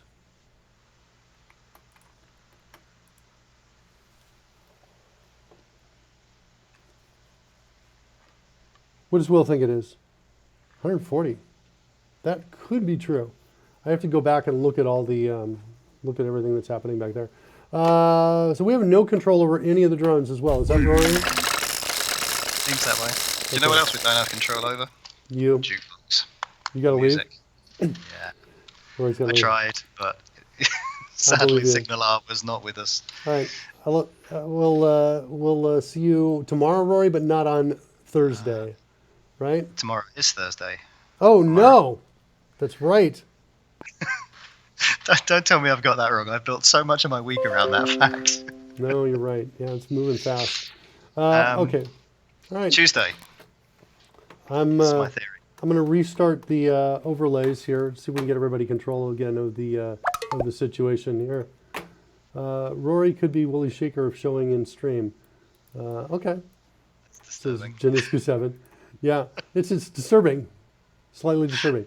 Okay, buddy. Well, thanks so All right, much. buddy. We'll I'll see you catch next you on Tuesday. Tuesday. Thanks, Rory. Bye-bye. Bye. All right, let's see if we can get the stream, get you back in control of the stream again here. I'm not sure why we're losing Signal R. We got to do some research on that. Starting everything back up. Let's go out to the stream, refresh our overlays, and Lieutenant is in the house.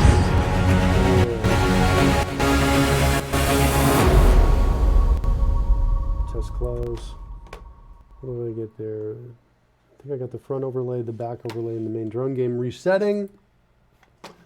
Looks like the drone game is still loading, so we'll let that load. And meanwhile, let's see if I do initialize player data. Looks like we got some control. Got the rainbow running. Let's switch over to Ava. Looks like we're not switching streams here though, so we've got that problem.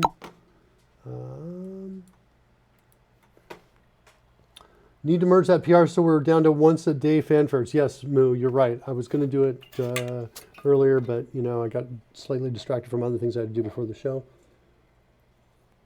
started. But you're on my list. You are. So we're not. These aren't switching around over here. Music's working. That sounds good. I wonder if we restart this. I think restarting this may get us our Signal R connection back on the D&D side of things.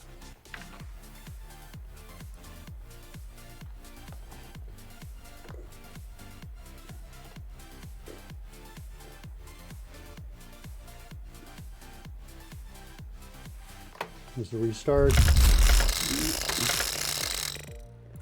And let's initialize player data. That looks like that worked. And switch over to Evil Ava. Wolfhard. Okay. I think we're just seeing delay loading on this stuff. Is that right or no? Working. Or no? Do we have a problem? Evil Wolfhard. It was just delay loading there. All right, click on Wrathful Smite. Okay, the effect works. Add a minute to the time clock. Goes away. Good. Again, Wrathful Smite. Add a minute to the clock. Goes away. Good. Next, we got to get the roll going. So, cast Wrathful Smite. And it might be somebody else's turn. Merkin Bushwhacker. And we need to do the die roll. I need to move my move me over here. Bum, bum, bum, bum, bum, like that.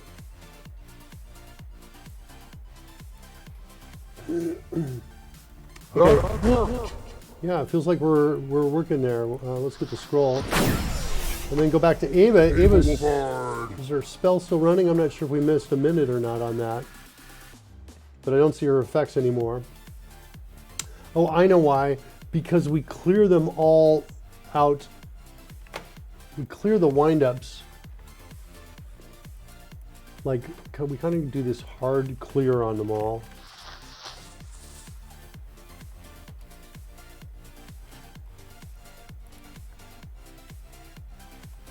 Here, this line of code right here, whenever we activate a shortcut, we clear any windups. So I am going to comment that out right there. So here comes this. And we need to, this is going to cause problems because now we're going to have like weapons and stuff still up. So I need to clear the weapons, but not the spells. Is what I need there. That's a big fat to do because we're going to have problems here without doing it. So now we have our, now we have this thing running.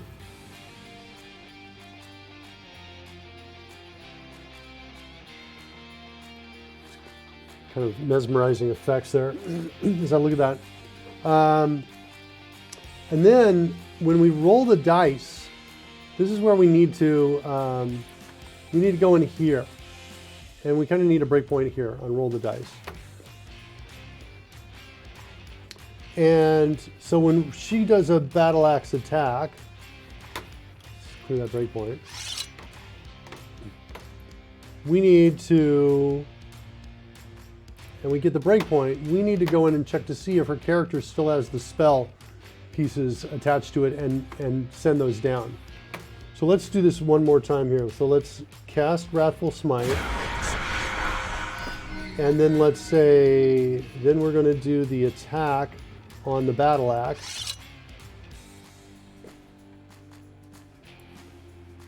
There's the attack roll. And now we need to check to see if we need to do something like this. Players, it's going to be game.players. Well, we could do this. Spellcaster is probably there. Is Spellcaster there?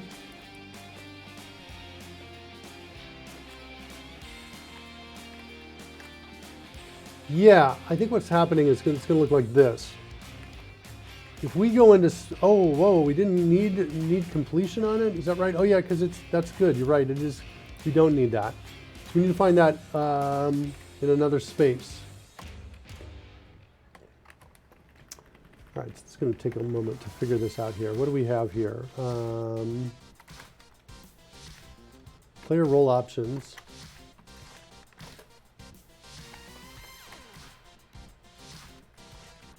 Maybe it looks like this.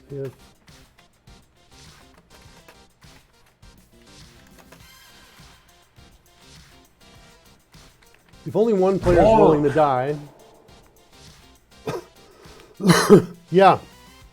The axes aren't going away because we're not clearing the windups.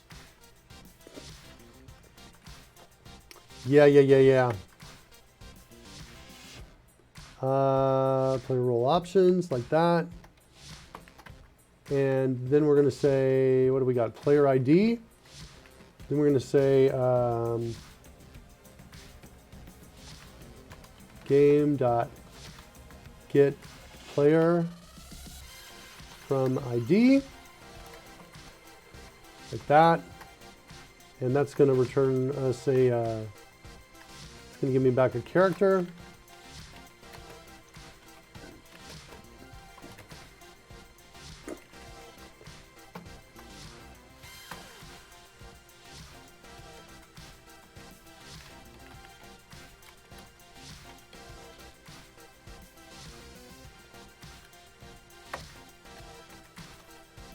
Nope, not all players. Sorry, I want.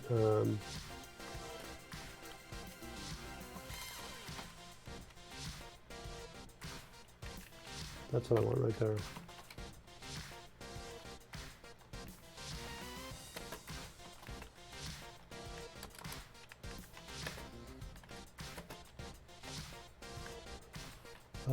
Player ID.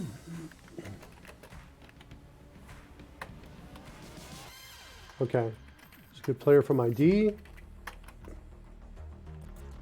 And then we're going to come in and say if not null.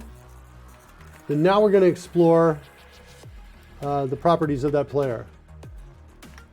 So let's move set next statement here. Can we do that? Sorry, set next statement, I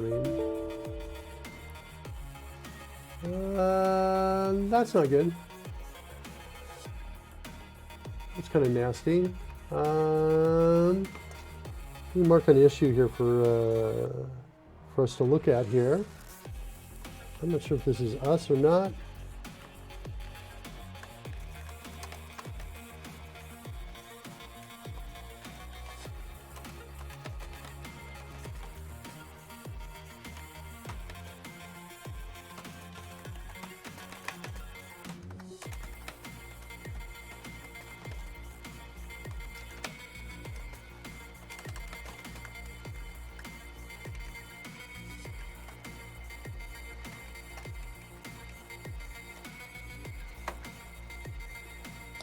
All right, so that'll send a bug report out to our devs, and we'll see, take a look at that, see if that has anything to do with us or not. Let's turn off these axes here for a second, just so we've got, I'm going to do a battle axe. Just do a refresh of that page there, so we cleared out those effects. I think I'm still in my breakpoint, or no, I'm not. I didn't. Okay, so now if we're not null here, here's where I want my new breakpoint here to be. And then I want to explore what's on player to see if those things have changed, because they should change. They should be.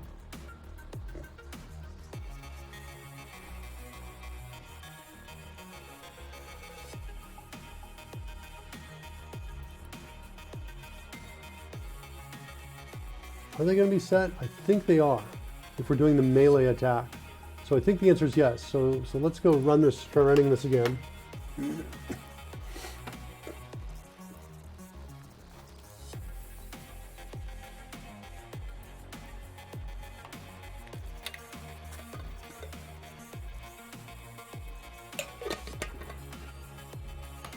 Lady.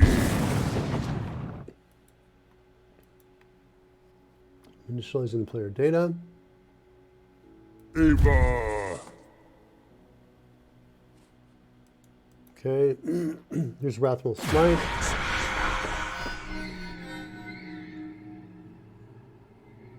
And let's do the battle axe, and here comes the attack. Okay, here's our breakpoint. And now inside here we have these properties. Additional dice this roll. This should be set, and it's not. And I think there's die effects as well. Die effects this roll should also be set, and they're not. So we need to figure out why these aren't being set. Those need to be set, and they're not. I'm going to run it.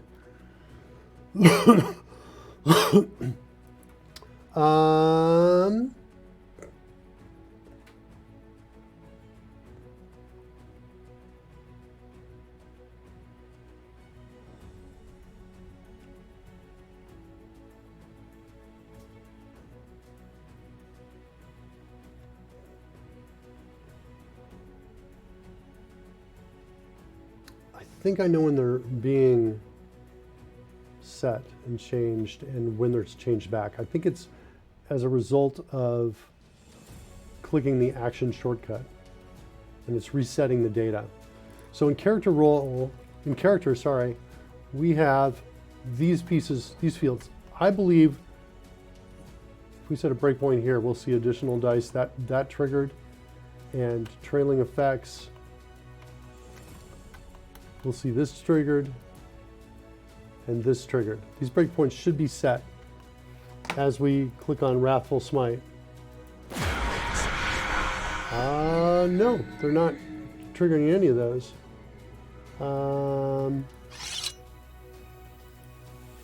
Okay, so we're not triggering any of those. So that means our event Surly Death is in the house. pumpkins. Welcome, Surly Dev. I'm glad to have you with us. What's going on with the spell here? Why isn't... Oh wait, I think I know why. We don't have all of the pieces moved across from the low level to trigger the events. So we're looking at these events. Why isn't on player attacks being triggered? And a player hits target. So we need both of these events. We need to trigger both on player attacks and the other one. And I think I know why.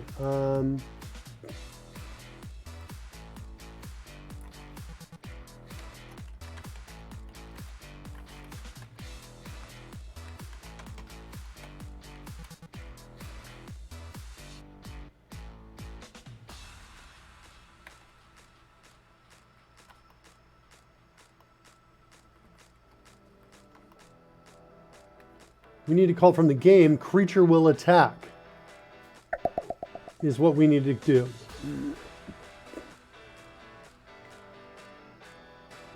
And we currently are calling that from will attack.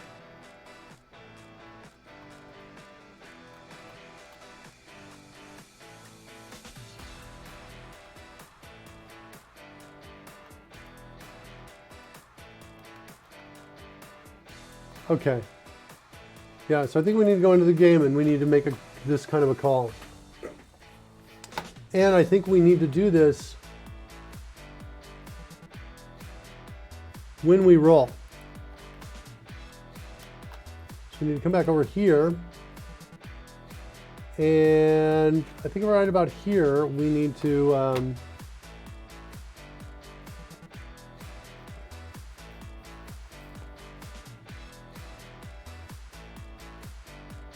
see if it's an attack roll, and if it is, we need to do something about it. I think out here, button attack, roll type is dice roll type dot attack.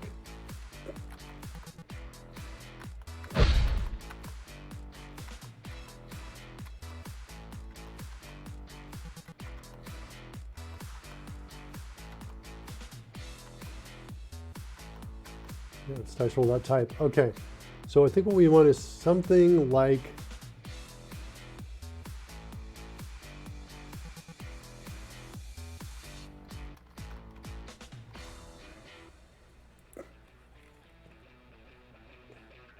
do we have the breakpoint in here still? Yeah, right here.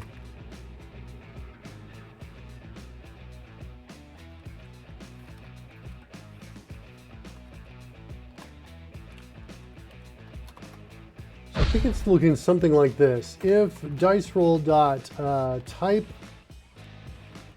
equals dice roll type dot attack. And actually, I think I've got a call in here somewhere that says, is it an attack? I think it's in D&D Utils.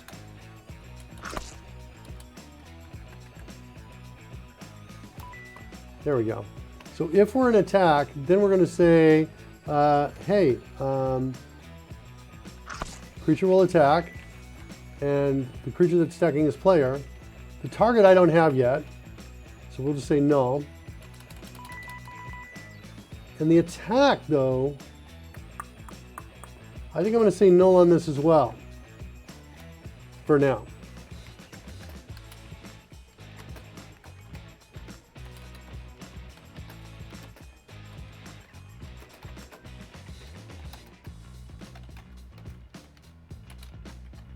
Like that. And so now let's see what happens. We step down in here. If it's an attack, then we say call creature will attack. Now at this point, we go into player. We have additional dice. This roll is empty, and we saw already that the die roll affects this roll is empty as well. But now after we call that, let's see if those change. This should now be different. Nope. And we didn't get those breakpoints as well. That's unexpected. Let's drill into this. Target roll is a creature. How many active spells? We got one active spell. Better be Wrathful Smite. Yep, it's Wrathful Smite. Then we're going to say, there's the casted spell. Trigger player attacks. On player attacks. This should totally, add dice should work.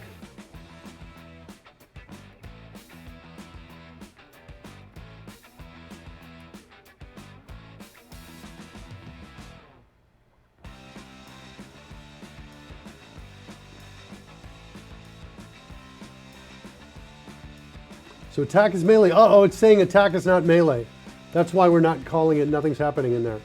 We need to make sure it knows it's a melee attack.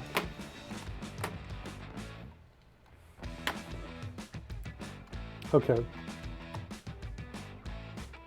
Cataclysm. If you become a regular and contribute and or join the chat and ask questions, get marked to like you, then you might get your own custom introductory fanfare. And with a nickname name like yours, I suspect Overkill Productions will go into overdrive. What do you think, Will Bennett? That's what Surly Dev says. Yeah, that's true. Yeah, I like the Cataclysm. I like that. I like that name, Cataclysm. In fact, the minute I saw you in your Cataclysm, I was like, ooh, starting to think, had ideas for fanfare for you. Okay, so we need to figure out the melee. Jetsam says, "Oh, geez, Jetsam, please pull out." He's in the house. You know what I miss? I miss Frackberg. Wish Frackberg were here. Afterburner's on. Okay, so attack is melee. We were kind of close to figuring out why this wasn't working. I think the problem is here. Creature will attack. I need to pass in an attack here. How am I dealing with this elsewhere? Will attack. I pass null there. Attack here. I'm passing null there as well. So for this to work, in the test cases, creature dot get attack. Oh, but get the name though. It's not what I want.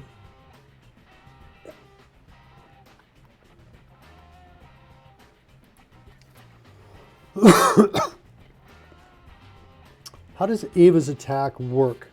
How does Ava's attack? Oh wait, I know. Hold on. We call use, I think. Hold on, let's go back to the test for Ava, spell test.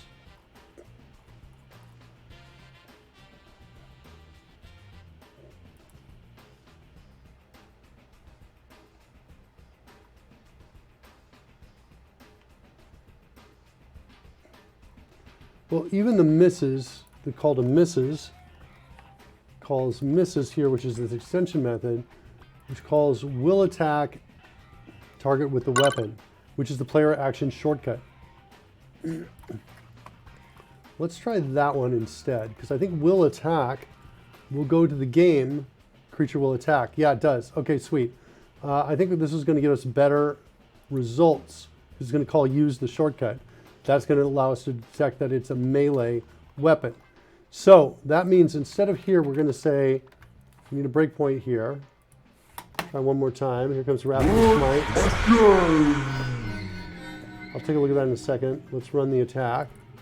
Whoops, I forgot to hit Battle Axe. So this probably won't work. So now what I want to do is I want to say player will attack target, which is a big fat null, with the weapon, which is the active shortcut. Do I have an active shortcut? I don't.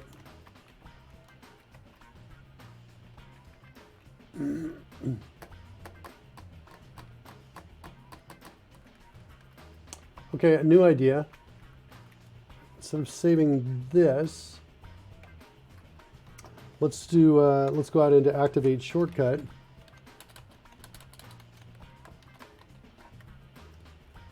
And let's do something here.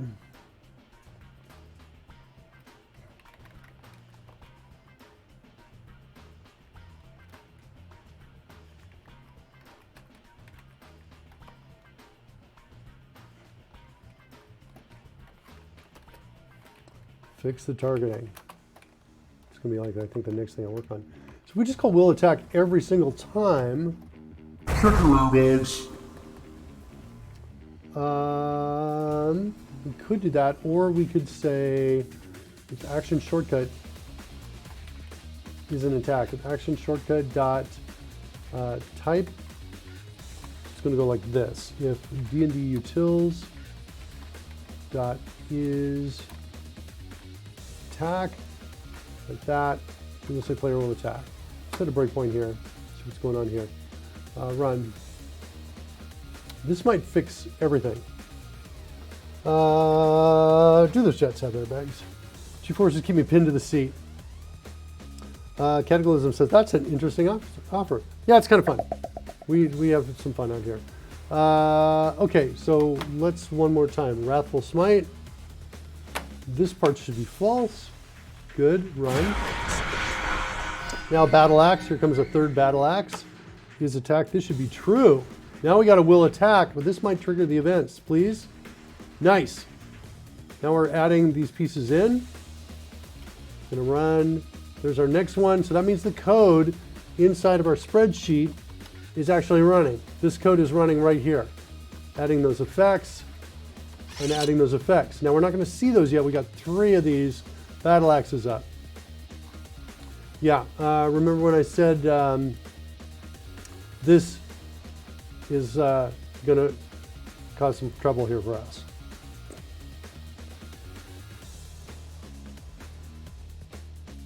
We want to clear just the weapons.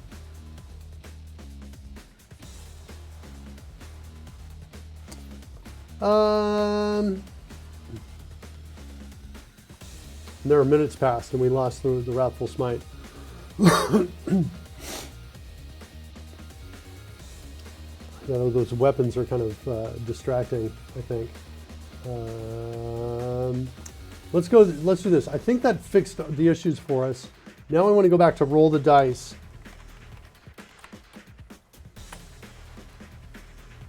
And now what I want to do is I want to come in, set a breakpoint here. So one more time, Wrathful Smite. Let's switch to Great Sword, just for some visual differences there. Click attack, there's a breakpoint. And I think what I want, I still want to kind of get to here. And I guess I could even arguably get to this. No, maybe not. Here, I want to be right here. And now what I want to do is I want to say,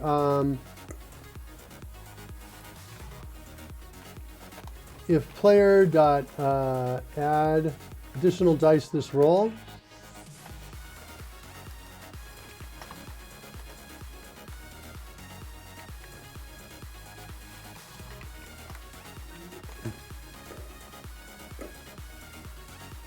I kind of want to do this with a couple things here, the effects as well.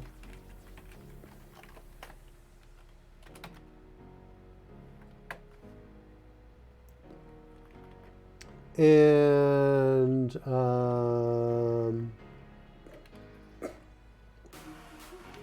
dice roll. This is where we need to modify these. So we say dice roll dot, what is it? Dice. I guess it's damage dice.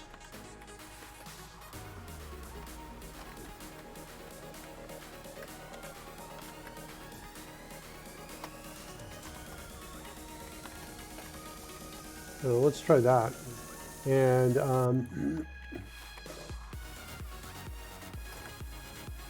we have the wind-ups, add die roll effect. Sweet. Is this going to be easy? Just to do that? I don't remember what this code does. We could try that and see if that works. All right, let's see what happens.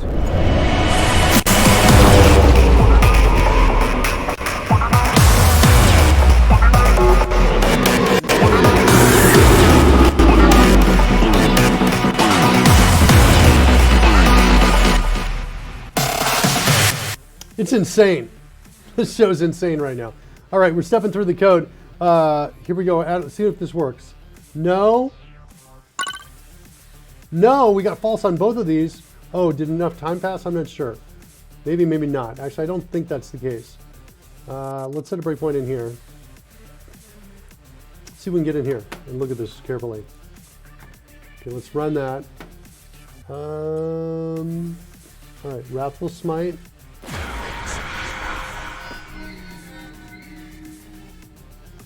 And waiting for the previous die roll.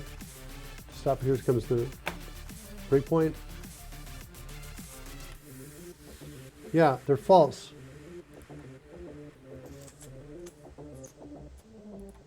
I'm pretty sure we saw these set here. Let's keep that breakpoint there. See what happens. Are we setting it twice? There we go again. And switch to another battle axe. We're at a breakpoint. Okay, there we go. Coming in several times. Interesting. Why is that? And then switch to Battle Axe. Battle Axe came up. Do the attack hit on it. And it's back to empty. So somehow we're setting this to empty. I bet it's here. Set a breakpoint there.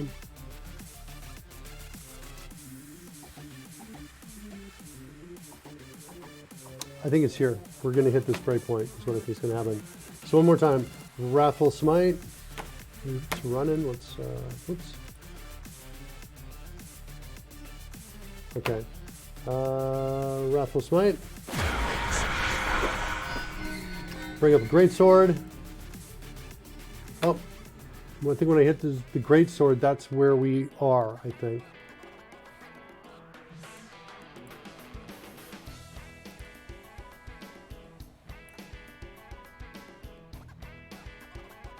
Activate shortcut.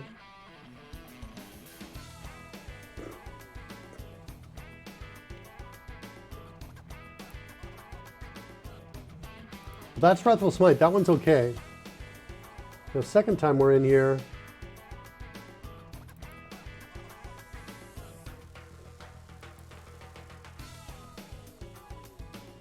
Still okay.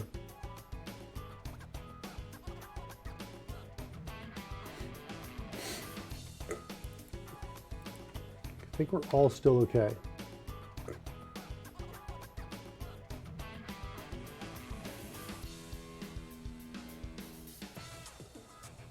Really? We've never had this before. Wrathful Smite, waiting on hit.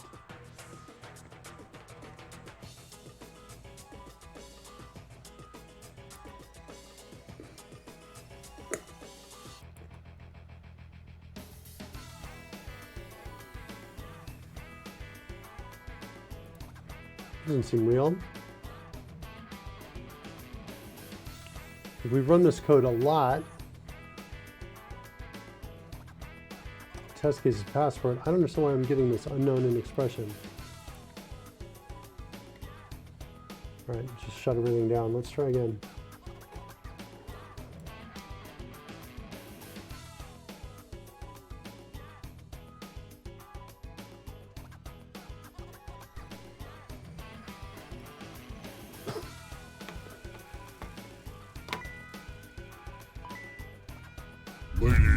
Yeah, Frackberg hasn't been here today. Michael Jolly hasn't been in yet today.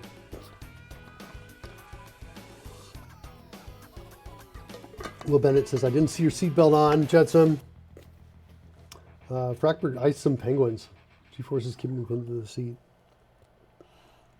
Airbags. Do those jets have airbags? Optional accessory.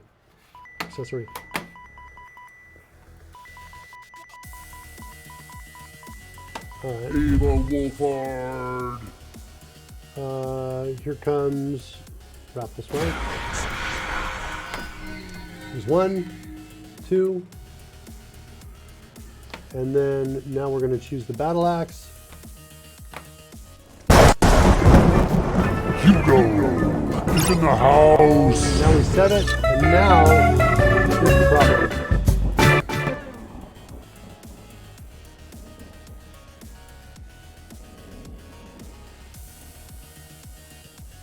So this is the problem. We're using, when we use a new shortcut, we reset action, player action based state.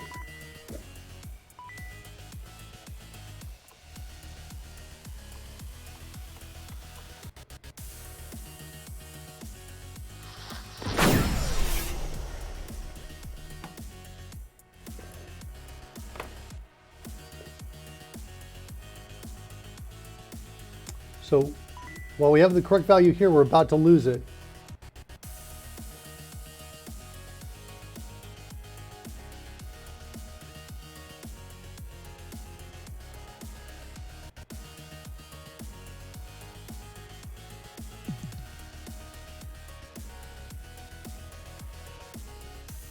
All right, I'm getting a sense of what we need to do.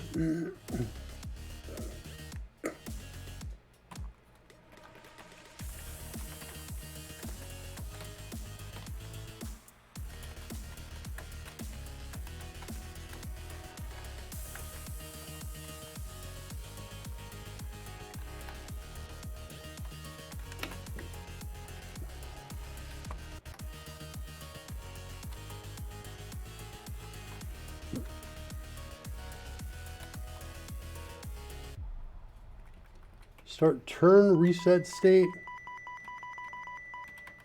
We want to call this here. And we want to call it after we've made a roll, which I need to kind of put a to-do out here.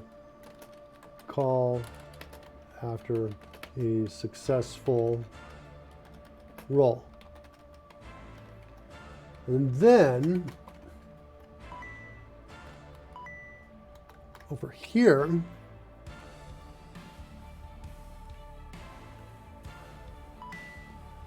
you want to get to, what is it?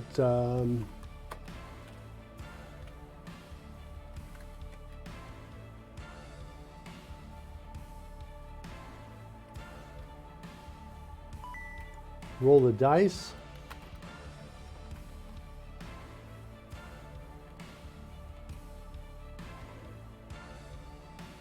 We want to call it, we want to clear it here. Is that in game? No, it's in player. So we need to kind of save player from here. Use widen scope again, bring it up to here, and then come down here.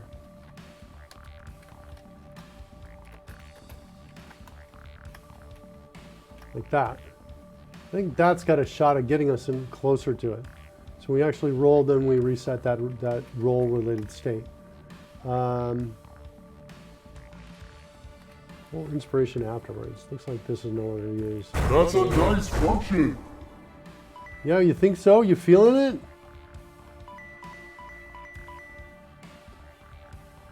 So let's give it a shot.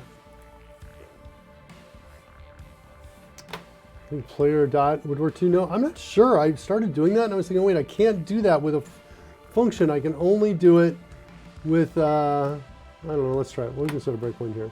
Let's try it. Here's Wrathful Smite call. Here's bringing up another battle axe. Boom. And then here's the attack roll. Method not found.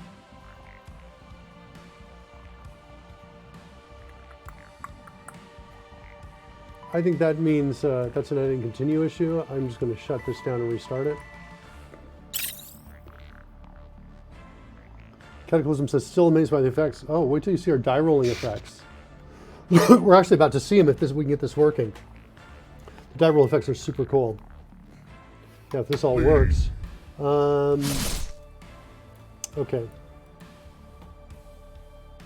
Yeah, I was actually out, perusing other Dungeons and Dragons streams out on Twitch, and they're, from a standpoint of special effects and stuff, there's really not much going on at all. So I'm pretty, I was like, oh yeah, we really push things. We're pushing things over the edge on this. We just have to have a good show. We just have to get, really good players on there, funny players. We'll have a good show, I think. How are you doing, Fred? I don't think Fred's working. I don't think Fred is connected. Is Fred connected? Oh, Fred's doing good. Fred's working. Fred, what was going on? Why weren't you working? Do we know? No idea? All right. Fred doesn't know. So, Will Bennett says Overkill Productions, second to none. By the way, I went out and got this website domain name. I'm doing absolutely nothing with it at all, but I got that one right there. Doing nothing with it. But I was thinking, oh, what the heck? We'll do it. Fred, was Rory good today? Yeah, Rory's good every day. What about me so far? What are you thinking? Really? Really, Fred? Seriously? All right. Who's your favorite, though, Fred, for real? Me? All right. I'm going to say he's saying that for me, right? Oh, no, the audience is your favorite. Of course. Because they're so much cooler, as is just about everyone. It really does. Lovely. Yeah, I think Rory was good. All right. What do you think about Fred? Working on some kind of plan over there. Okay, so what do we got? We got a run. Initialize player data. I think I did that. Switch to Ava again. Here comes the Wrathful Smite. There's the effect. Now, here comes the battle axe. What do we got? Okay, the battle axe, as soon as it's used, we get the dice string in there because it's a melee attack. That's some good news. Now let's roll the dice. Well, are we going to get it? Come on. Yeah, we got some more the damage dice. Nice. Look at that.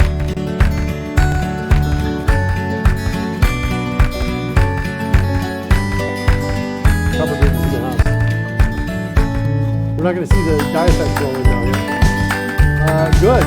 Die roll effects. Paladin Smite. Cool. I think Cocklebeardy is in the there's one more we house. got to do here while we're here. Excuse me. And it's like, does it do trailing effects? Add trailing effects. Okay. So we need to say, what are we looking at? Trailing effects this roll. We're going to call add trailing effects. This is the last thing we have to do. Oh my gosh, this could be so cool if this works. That. Okay, so we have this bit of code here too as well to use. Boom, boom, boom. And then we roll the dice. I think this is going to work. I am now going to, and then we reset it at the end, right? Go in and we reset all of these. Sweet.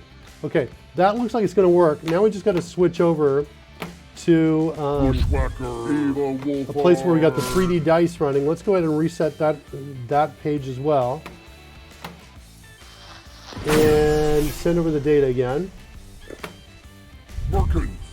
Eva. Okay, there's Ava. And now let's do one more time. Wrathful Smite, Battle Axe, Attack. Now we should see the ravens and the spirals on the die effects as this works, if it works. Did attack not work? I'm at a breakpoint. Gotcha, okay.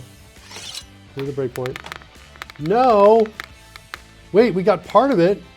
Hold on. I think this might be working.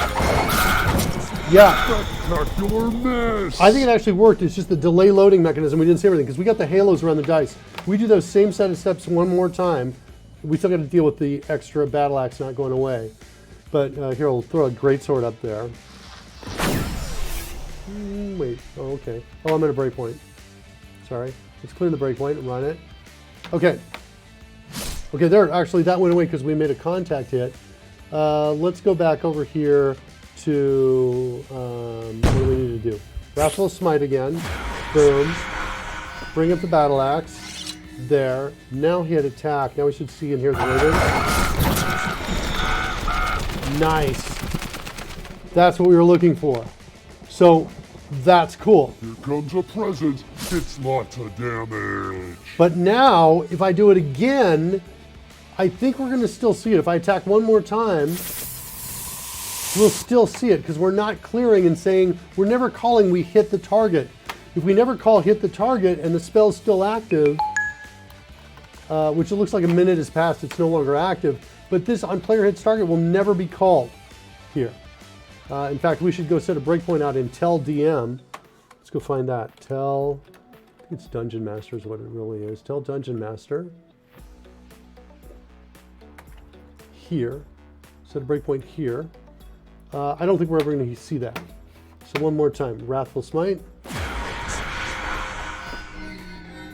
Looks like the effect I'm not even seeing it this time. I don't know what's happening there. Oh.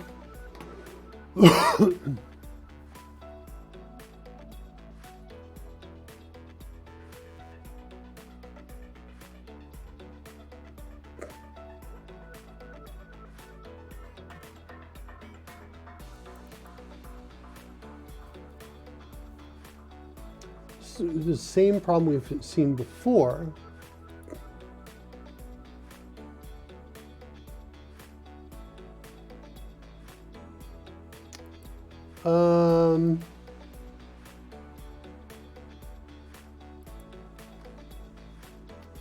So we can come back in here and jump into this. Evaluating this, that should be answered by this guy right here. Handles. So let's step into it. All right. So attack is melee.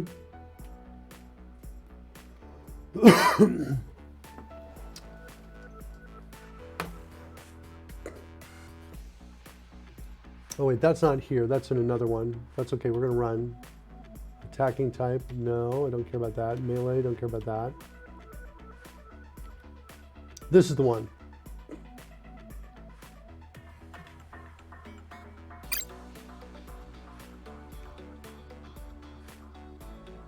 Oh, it's only if it contains the key.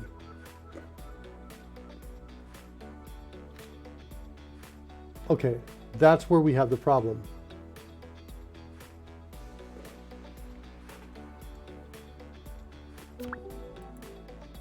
Okay, hold on. Let's go look at the code here. It's as if onCast is not being called. Or it could be that we're calling on dispel and we're removing the variable and then coming back in here.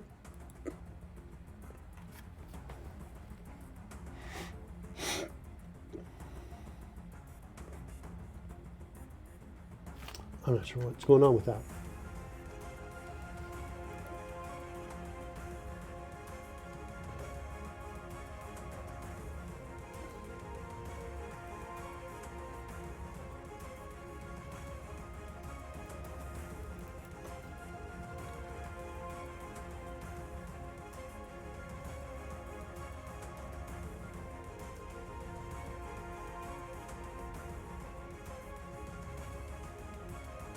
Pudding's with us. Pudding. So glad you're out there. Yeah, just trying to figure out what's wrong with this code. This is going to cause a problem if this has never been set. What's interesting is if this onCast is not being called before this, or alternatively dispel is called before these are. Like the piece is still out there. And it seems to happen based on recollections happening after we've done the roll once, we go to a second time. So my theory is that the spell, after we're dispelling it, we're not actually removing it from the list of spells that we've got. So that casted spell, let's look at our call stack. Hopefully we can figure out what's going on here.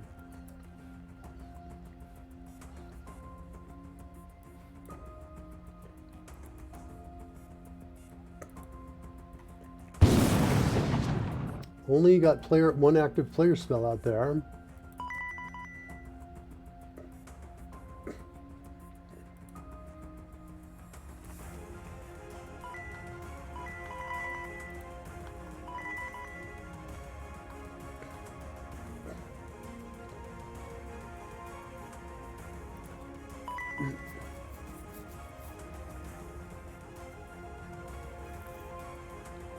Question, when do we remove it? We remove it when we call dispel.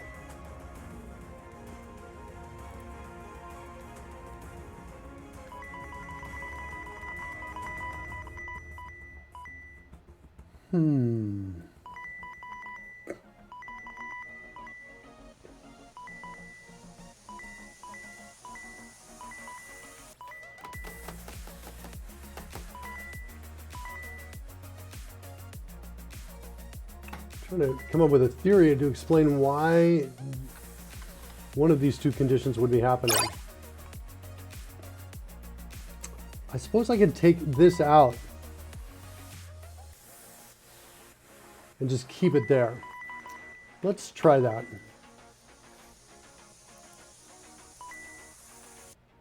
And see if that solves this problem for us.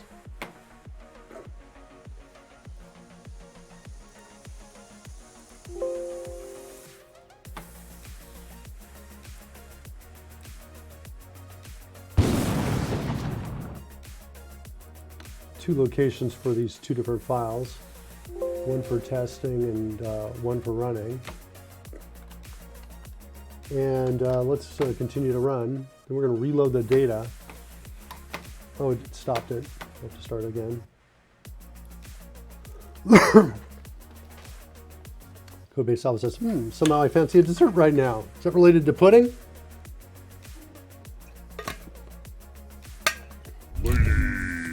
Still good, Fred? Fred says it's still good. Okay.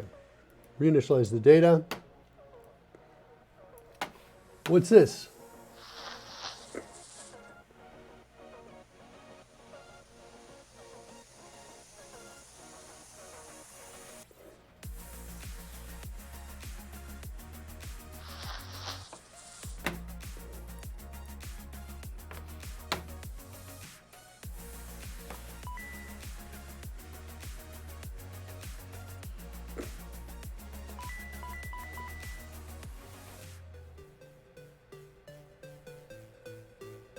What is happening? Give me more information on the data.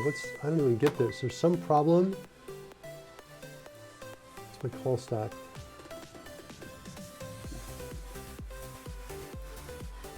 Did I maybe export the wrong kind of spell type out here? Did I maybe miss this?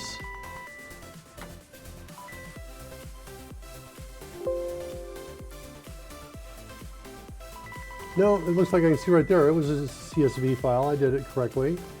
What is going on?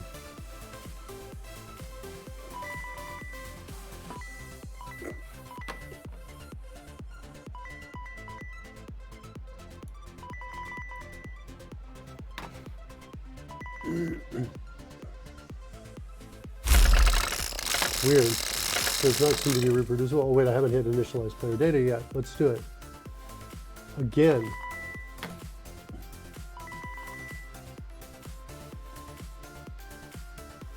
I wish I had more data on this, like what line number we were having problem on.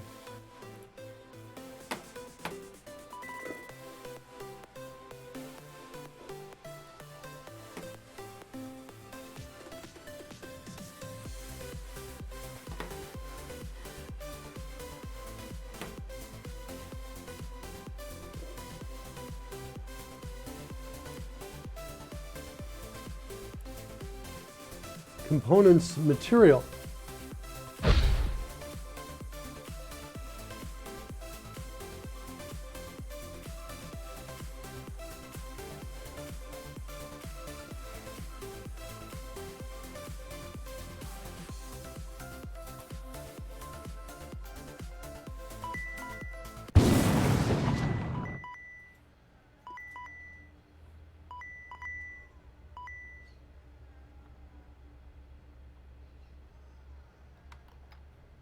I'm a bit confused as to what's going on.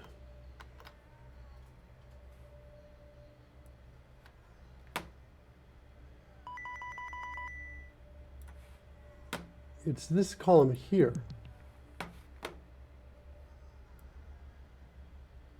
It's telling me there's an empty value in one of these columns, I think.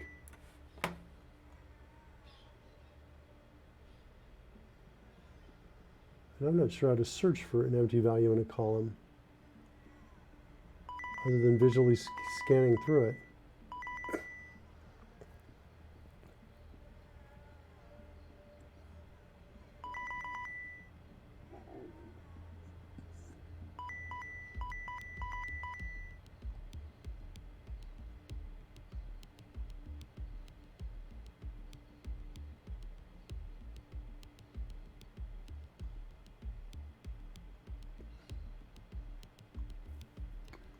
If we don't find this, we're going to have to do some changes here to the way we're bringing the data in. Whoop. That's it, right there. Okay, interesting. Is there another one in here?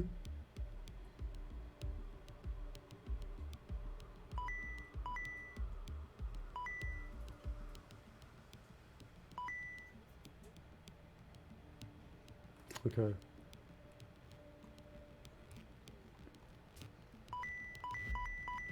All right, let's see if this is any better.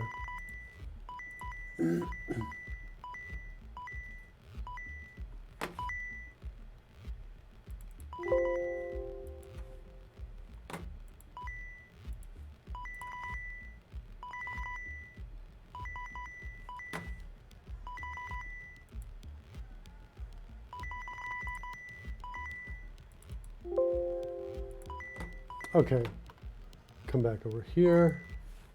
One more time. Surly Dev's almost got 10,000 coins. That's insane. Whoa, we just saw some just saw some ravens flying around for a second there. That was unexpected. Okay, one more time. Initialize player data. And everything seems to be okay now. Eva. Okay, Wrathful Smite. There's the spell effect. Now choose the battle axe. And clear the breakpoint. There's the battle axes up. And now roll the attack roll. That part is good. But now if I run the attack again, there should be no effects on it because it just did the... Oh my gosh, did that work or did a minute pass? I need to do this test really... I need to push it hard to get the test go once and then the other to make sure it's correct. So it's like, I'm going to do Wrathful Smite, bring up the battle axe, do the attack, you can see the special effects. Good. Now let's hit attack one more time as soon as that... oh, we got a bonus roll. Let me clear the dice. And roll another attack here. Yeah, it looks like it is working. And so we get it cleared up the second time after the roll. But now what I want to do is do a roll. But it should only be if it hits. I'm not sure if we're clearing this the right time or not. I'm not convinced it's actually working. Yeah, because I didn't add any code in here to do the hit. I think I'm clearing it after the roll, which actually just clears the Wrathful Smite after the roll.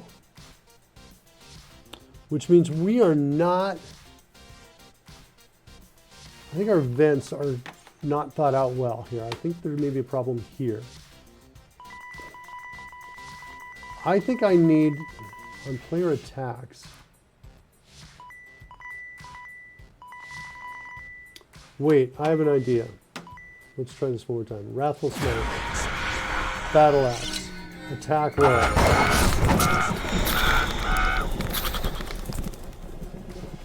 Oh, and look at all that damage. Okay, clear the dice, click on battle axe again, now do attack roll.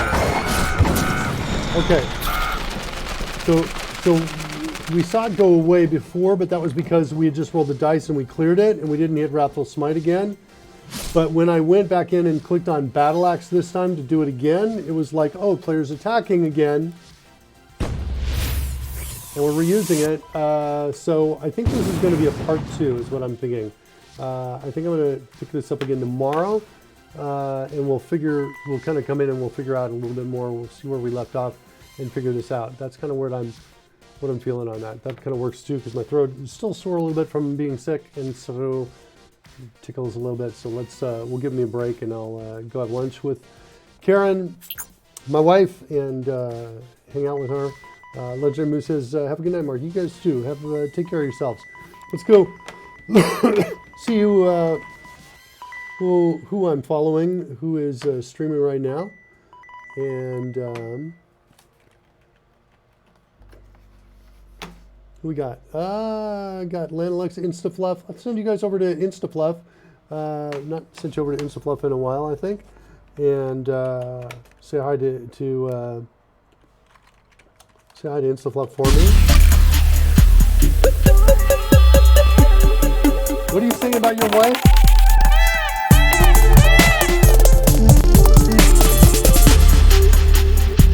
Sex Plus is in the house. She's always there. I'm just raiding everybody over to Instafluff, baby, and I'm going to come have lunch with you. So if you want to have some lunch, and we'll just have sweet moment where I tell you how much I love you, and take care of you, make you lunch, or do whatever, make you some soup or something like that. That's what I was thinking. I just heard my wife Karen. Yeah, she's there at any moment. Kids, say hi to Instafluff for me. Pass on my apologies for not being able to stay in the show. Had a good time with you. Thanks everyone for being here today. Cataclysm, hope to see you back. I would like to see you guys, those folks out there. And follow if you're not already to get a free copy of CodeRushed. See you tomorrow.